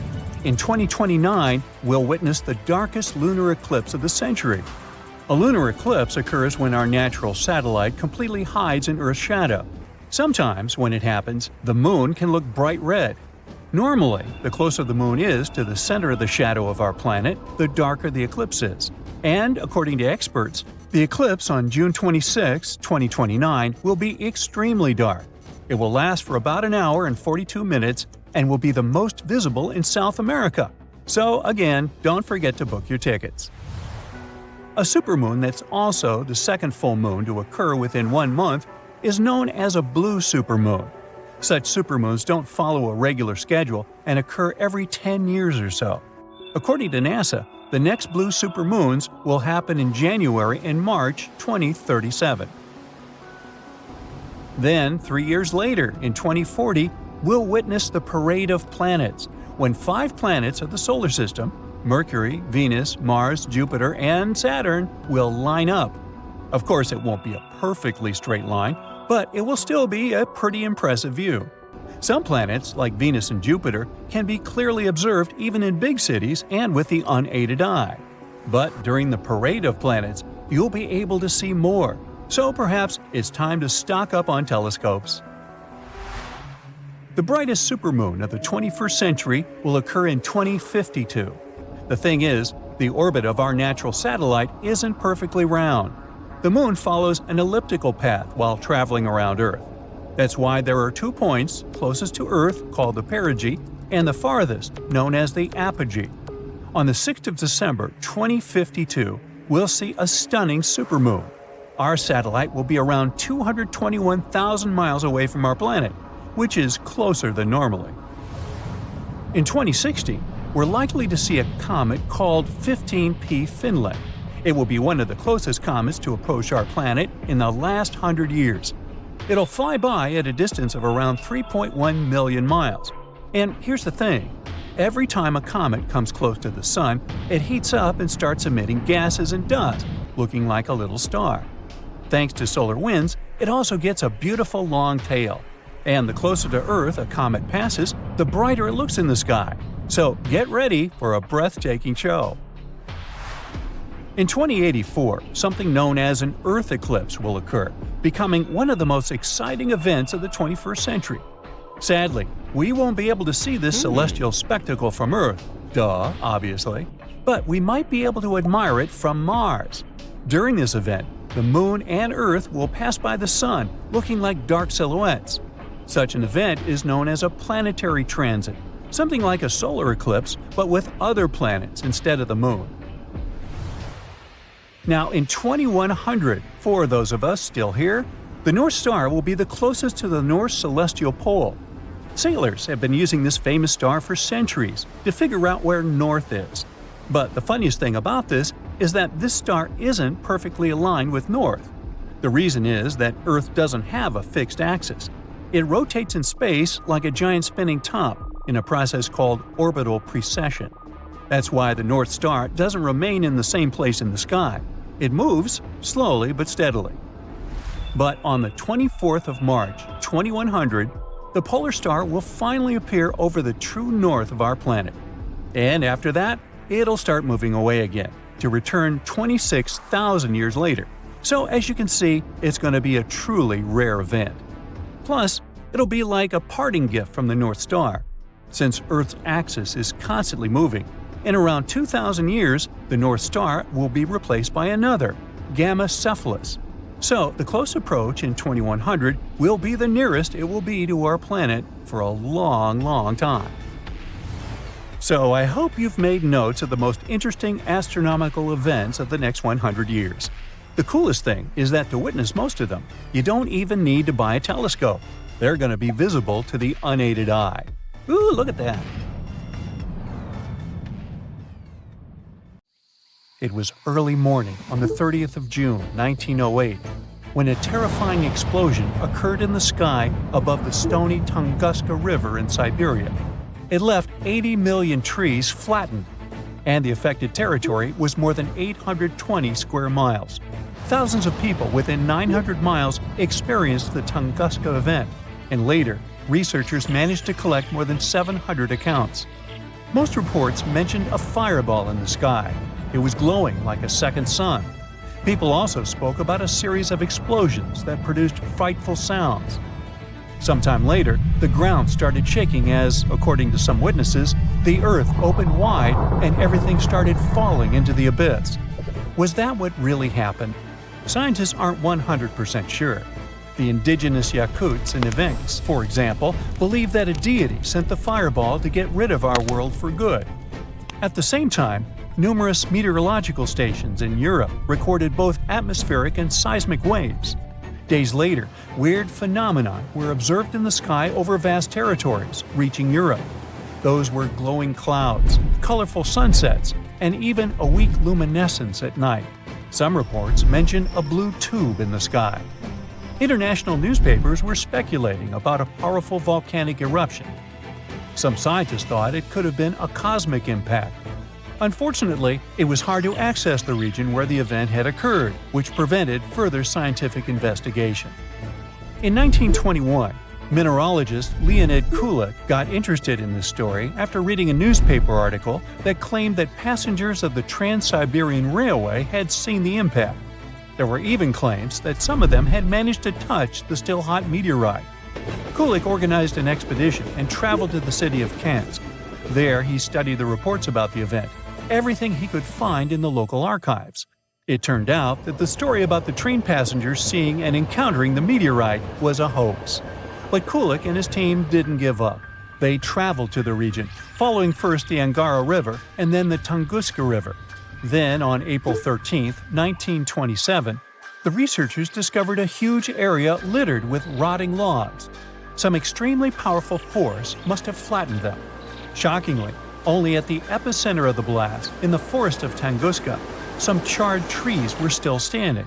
But the most baffling thing was that even after exploring the entire area, the team didn't find an impact crater or any meteor material.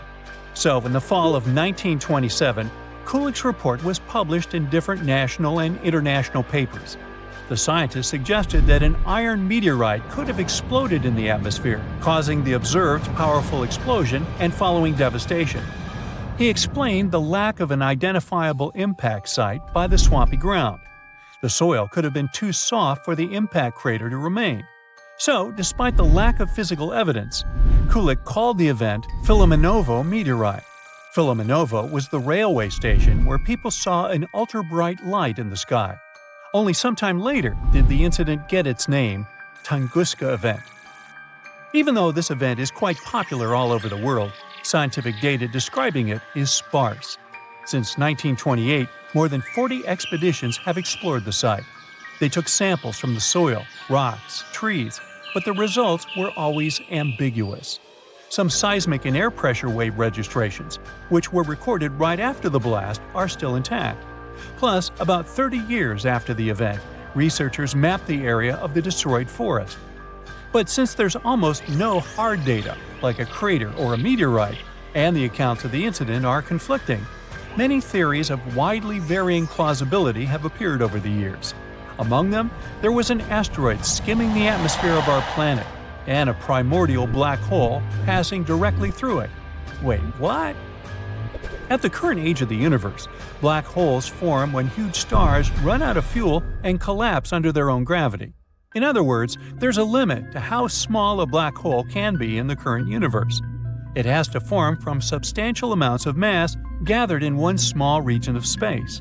Plus, it can only occur to stars around 20 times the mass of our Sun and larger. But primordial black holes are something else altogether. Their existence hasn't been proven yet, so they remain purely hypothetical. Primordial black holes could have formed in the first few seconds of the existence of the universe. At that stage of its development, all the stuff that would later continue to create stars and galaxies were packed together much more tightly. At that time, pockets of hot material might have been dense enough to form various black holes, from giant to teeny-tiny ones. The masses of such holes could have been 100,000 times smaller than that of a paperclip. At the same time, these holes could have reached a mass of 100,000 solar masses. Soon after, the universe started to expand very quickly, and it also cooled down. This put an end to the conditions favorable for the formation of primordial black holes.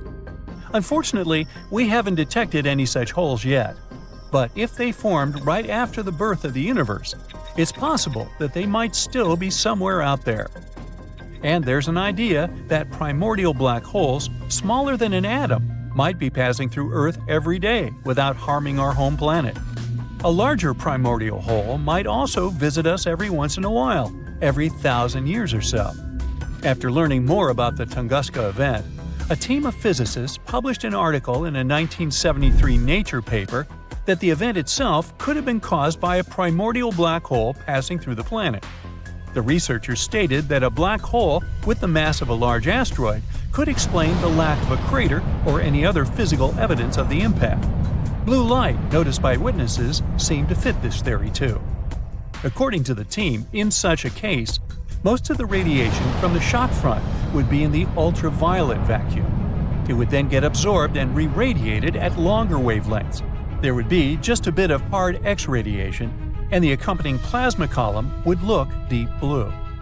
Admittedly, it's a very unusual theory, but the team also suggested a way their idea could be tested by looking for signs of an exit wound on the other side of the planet. You see, if a black hole entered Earth, the rigidity of the rock wouldn't allow for any underground shockwave.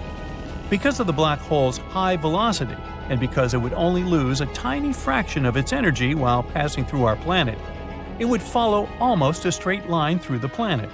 Such a potential exit could provide a check for the entire hypothesis. The team also suggested looking for shockwaves and disturbances in the ocean on the opposite side of the world. But there's a problem with the idea of a black hole passing through Earth. Such a black hole could settle into the core of our planet, and its gravity would allow the black hole to start feeding, eventually devouring our entire world. Plus, there would be a lot of heating. You see, during its passage through Earth, the black hole would gather a lot of matter, and this process would produce a lot of heat. To put it simply, the impact of an asteroid-mass black hole would release almost the same amount of energy as the impact of an asteroid, like the one that destroyed dinosaurs. Luckily, according to the existing calculations, the chances of a black hole settling in the core of our planet are minimal, since black holes are just too fast to do so. In any case, the Tunguska event being a black hole passing through our planet is certainly an exciting idea, but no evidence that could prove it has been found yet. Plus, we still don't know whether primordial black holes exist at all. Yep, it's something to ponder. Can you imagine that all modern humans came from about 1,000 people? Around 800,000 to 900,000 years ago, almost all of our ancestors disappeared, leaving about 1% of the population behind. So, what the heck happened? The Earth often goes through glacial cycles, things that we call ice ages. Back in the past, they were pretty mild and happened regularly, about every 41,000 years. The ice ages happened because of the Earth's axis. Our planet is slightly tilted at an angle, which is why its axis isn't straight up.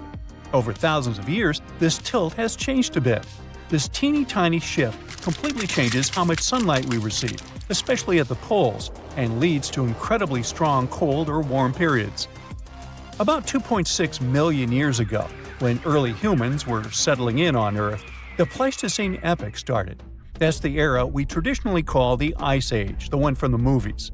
Large ice sheets completely covered parts of North America, Europe, and Asia. It wasn't constant ice everywhere all the time. These glacial cycles came and went, and sometimes ice sheets melted for a while. But overall, things were still much snowier and colder compared to now. We can still see the evidence of this from back in the day. Those glaciers carved out valleys and left behind some awesome things like moraines and fjords. And since sea levels were super low, a huge part of the world was land. This allowed people and animals to travel between continents and spread everywhere. It was the time of the megafauna. You all know about it from the movies. Woolly mammoths, saber-toothed cats, giant ground sloths, and mastodons. Our ancestors had some fun times hunting all those giants. Now, humans didn't come from one lineage. It wasn't like monkeys slowly turned into humans. We also consisted of many species: Homo erectus, Neanderthals, and so on. But only one species, Homo sapiens, survived and turned into modern humans. Harsh conditions forced them to get smarter. They learned how to make tools, clothing, and shelters to survive. They became hunter-gatherers and invented fire, which turned out to be super useful during the Ice Age, you think? But they had no idea what horrible change was coming. Something disastrous happened about 800,000 to 900,000 years ago. Humans faced a drastic population crash. Only 1,280 people survived, give or take. Some 99% of early humans were wiped out, and this tiny 1% was lucky enough to become our ancestors. This almost extinction, unsurprisingly, was the climate's fault. It was the Middle Pleistocene transition. The Earth's orbit around the Sun changed its shape a bit. Carbon levels dropped. A lot of stuff was happening, and the Earth's climate was going wild, becoming incredibly cold and dry. The seas suddenly got chillier, and Africa and Eurasia experienced horrible droughts. Looking for food was almost impossible. Scientists learned this by taking the DNA of about 300,000 people from all around the world. They used a new method to help them map the history of human evolution over 1 million years and learn more about it. No wonder we can barely find any fossils from that time. There was almost no one around. What's interesting is that before that happened, most apes had 24 pairs of chromosomes. But because the population became so small, 2 sets got fused together, and we ended up with 23 pairs. This was the final straw that separated us from other apes. Chimpanzees, gorillas, and orangutans all have 24 pairs, but our fused one became known as the human chromosome. Like a ripple effect, this little thing influenced our brain side, helped us start walking on our toes, and even form language. It took humans about 100,000 years to recover from this catastrophe. Only after all that time, they started spreading around again. Isn't that insane how we managed to go from 1,000 to 8 billion people? In any case, the Ice Age finally ended about 11,700 years ago. The warm period, called the Holocene, began. As things got warmer, human civilizations finally began to develop. 5,000 years ago, it was ancient Egypt, then the Indus Valley Civilization, ancient China, and others. And while we've been thriving for a while, there's one catch. The Middle Pleistocene transition changed the length and intensity of glacial cycles. Before the transition, sure, there was the Ice Age, but the cold was milder, and the glacial cycles were shorter. Things got covered in ice sheets about every 41,000 years. But after the transition, the glacial periods became longer and more severe. These cycles started following a new pattern. Although they happened every 100,000 years, they were super intense. Ice sheets grew large, even extending to the south. So from now on, ice ages that will continue to happen in the future will be a bit different. The next one should be at least 50,000 years from now, maybe longer. It's good for us because it'll occur later. But at the same time, the consequences will be stronger. What our ancestors went through is called a population bottleneck. That's what we call a sudden and huge reduction in the size of a population. Usually it happens because of things like earthquakes, floods or droughts, fires, and even human actions. Just a few people survive, and only they can pass their genes to future generations. And we've got plenty of such bottlenecks in history. Our modern species, Homo sapiens, originally lived in Africa. Around 60 to 80,000 years ago, a small group of them left Africa and spread across the world. It wasn't on a whim, though. They had to move somewhere because of the droughts and huge climate problems in Africa at that time. They had to go look for food and find new places to live. They traveled through the Middle East, moving into Europe and Asia, and eventually reaching Australasia and the Americas. They quickly settled across different continents and started mixing with local human-like species, like Denisovans and Neanderthals. But there was a problem. Originally, the African species were super genetically diverse, but since only a small part of them decided to move out, they carried just a bunch of these diverse genes with them. Unfortunately, this caused a bottleneck for everyone. Human-like species from other parts of the world became less genetically diverse. Since they had a smaller gene pool, they became more vulnerable to all the harmful stuff. The African population also had a drop in genetic diversity. But at least humans managed to survive. Although eventually, non-African populations really dropped, and there were no Neanderthals or Denisovans left, only us, Homo sapiens. That's why we can say that all modern humans came from Africa. Early humans sure had it rough. About 74,000 years ago, they went through yet another disaster, the Topo catastrophe. But keep in mind that all these things are just a hypothesis. It's not certain whether it actually happened. Now basically, scientists think that there might have been a supervolcanic eruption at Lake Toba in Sumatra, Indonesia. This volcano going crazy was an absolute catastrophe for Earth's climate and humans. The eruption was one of the most powerful volcanic events in the last 2 million years. It spewed out from 670 to 1,500 cubic miles of lava and volcanic stuff. Just so you know, there are about 3,100 cubic miles of water in our planet's entire atmosphere, and this eruption had almost half as much lava. This horrendous disaster led to the formation of Lake Toba, a massive caldera lake in Sumatra.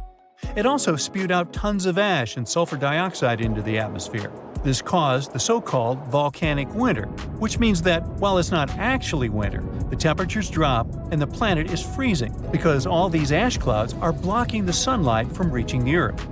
This event affected climate patterns for years to decades. This also most likely sped up the arrival of the next glacial cycle. Luckily, humans are crazy good at surviving. The global human population was reduced to a few thousand people yet again, and they still managed to overcome this. Living on our beautiful planet might seem safe, but only until you start thinking of all those dangers lurking just around the corner or in the vast darkness of the cosmos. Let's see what may eventually lead to the end of planet Earth. With each new potential threat, it gets more and more terrifying. Consider yourself warned. First of all, let's talk about hypercane. This natural disaster can get really extreme. A hypercane is a theoretical hurricane of unsurpassed power. It would occur if the ocean became overheated as a result of climate change, or a massive volcanic eruption could trigger it. In any case, these conditions would create a hurricane, which, unlike regular hurricanes, would stretch way beyond the lower stratosphere. The speed of such a storm would reach 500 miles per hour. The pressure inside the hypercane would be so low that it wouldn't let it wear out as quickly as other hurricanes. The hypercane could last for weeks on end. But the worst thing? It would likely damage or even destroy part of Earth's ozone layer, and the hole could be the size of the entire North American continent. Then we've got super destructive tornadoes. A tornado is a violently rotating column of air. It usually extends from a thunderstorm and is in contact with the ground. Inside a thundercloud, warm, humid air rises upward, and cool air falls down along with rain or hail. Such conditions can lead to the appearance of spinning air currents inside the cloud. Interestingly, these air currents start out horizontal, but at one point they can become vertical and drop down from the cloud, becoming a tornado. Some tornadoes are narrow, rope-like swirls, but others turn into wild funnels. Tornadoes are ranked with the help of the enhanced Fujita scale. A weak tornado normally lasts for a few minutes and doesn't move faster than 100 miles per hour. The next level is a strong tornado. Such whirlwinds can last for 20 minutes or so and have winds of up to 200 miles per hour. And then we can also have violent tornadoes. Those can last for more than an hour and move at a speed of between 200 and 300 miles per hour. On average, around 1,000 tornadoes occur in the USA every year. There's even a region that got named Tornado Alley. It's a 10-state area in the Midwest, but tornadoes can happen in any state. One of the most destructive natural disasters was the tri-state tornado in the USA. It was the world's longest-lasting single tornado that traveled 220 miles through Missouri, Illinois, and Indiana. At the same time, the average tornado's path is usually no longer than 5 miles. But what if one day, a tornado much bigger and way more powerful than any we've experienced before swiped through countries and continents? It would leave behind total destruction and devastation. And how about a supercell thunderstorm? It's the least common type of thunderstorm, but it's the most dangerous. It's likely to cause severe weather, damaging winds, very large hail, and even violent tornadoes. What makes supercells unique is a deep and persistent rotating updraft called a mesocyclone. Supercells can potentially last for hours and cause great havoc. An asteroid impact could end all forms of life on Earth too. If a space wanderer was large enough, it could cause widespread devastation, like it happened with the 9-mile-wide asteroid from 66 million years ago. It's rumored to have destroyed 3/4 of the planet's plant and animal species, including dinosaurs. Depending on the asteroid's size and the speed of its approach, the impact could lead to massive fires, tsunamis, and the eternal winter effect. It happens when the debris ejected into the atmosphere blocks sunlight and disrupts the global climate. Luckily, we'd probably notice such a large asteroid coming close to our planet with the help of our equipment long before the collision and would have enough time to get rid of this threat. It would be our very own sun that would bring our world to an end. Our star is a gigantic, constantly changing ball of molten gases. Every once in a while, it spews out bursts of energy, solar flares. They often go hand in hand with something called coronal mass ejections. Those are giant bubbles of ionized gas that can accelerate to incredible speeds. The most powerful volcanic eruptions pale in comparison to solar flares that release 10 million times more energy. Within a few minutes, one solar flare can give out billions of tons of charged particles. Solar flares are also insanely hot, with the temperatures reaching several million degrees Fahrenheit. Astronomers believe that such bursts of solar radiation happen when the sun's magnetic field gets twisted in some regions. At one moment, all the pent-up energy is released. The star sends out light and particles, mostly electrons and protons. Most solar flares last for minutes, but some continue for hours. Scientists classify solar flares depending on how brightly they shine in X-rays. You aren't likely to notice the tiniest flares if you don't have special equipment. Medium solar flares lead to fleeting radio blackouts at the poles, but nothing too serious. It's X-class flares people should worry about. They cause the strongest and longest-lasting solar storms. Now, if you had gamma-ray vision, you'd be able to see immensely bright flashes. They occur every day, outshine everything around you, and then disappear again. Those flashes are gamma-ray bursts. One of them could wipe out Earth's atmosphere. The flash that might ruin our planet would most probably be born in a faraway galaxy during a merge of two collapsing stars. It would be immensely powerful and super bright. Still 1,000 light-years from Earth, it'd already shine as bright as the sun. Our planet's atmosphere would try to protect us, but its natural shield wouldn't last. The radiation would be so powerful that it would literally cook the atmosphere. It would create nitrogen oxides that would destroy the ozone layer. Without this layer, ultraviolet rays coming from the sun would be hitting Earth's surface at full force. They would wipe out tiny plankton in the ocean. But these plankton produce from 50 to 70% of all oxygen in the world. So, with their disappearance, there would be a severe lack of oxygen, which would lead to the disappearance of life on the planet. In the end, the heat and ultraviolet light coming from the sun would turn the planet into a huge chunk of rock. And what if we came across a wandering black hole? You might know that a black hole is a region in space where gravity is so powerful that not even light can escape its clutches. Luckily, the nearest to us black hole is 1,500 light-years away. It seems that we have nothing to worry about until we learn about wandering black holes. Now, things definitely get way creepier. If such a black hole entered the solar system, Earth would be doomed. We wouldn't stand a chance against this space monster. In 2020, 13 wandering black holes were spotted not so far away from our planet.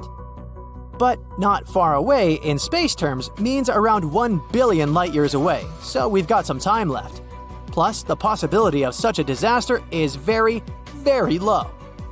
One day, a rogue planet might push Earth out of the habitable zone and into an extreme orbit farther from the sun.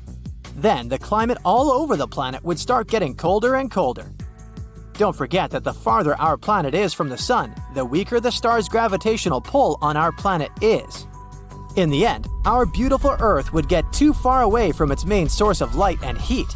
It would turn into a lifeless piece of rock covered with a thick layer of ice. Or the sun might expand and turn into a red giant. If it happened, it would change the entire habitable zone of our solar system. The disaster would start with our star running out of hydrogen in its core. This would trigger a chain of reactions, which would eventually lead to the core of the sun heating up and getting denser. As a result, the sun would get way larger than it is now. During this transformation, the sun would swallow Venus, Mercury, and Earth. That's it for today. So hey, if you pacified your curiosity, then give the video a like and share it with your friends. Or if you want more, just click on these videos and stay on the bright side.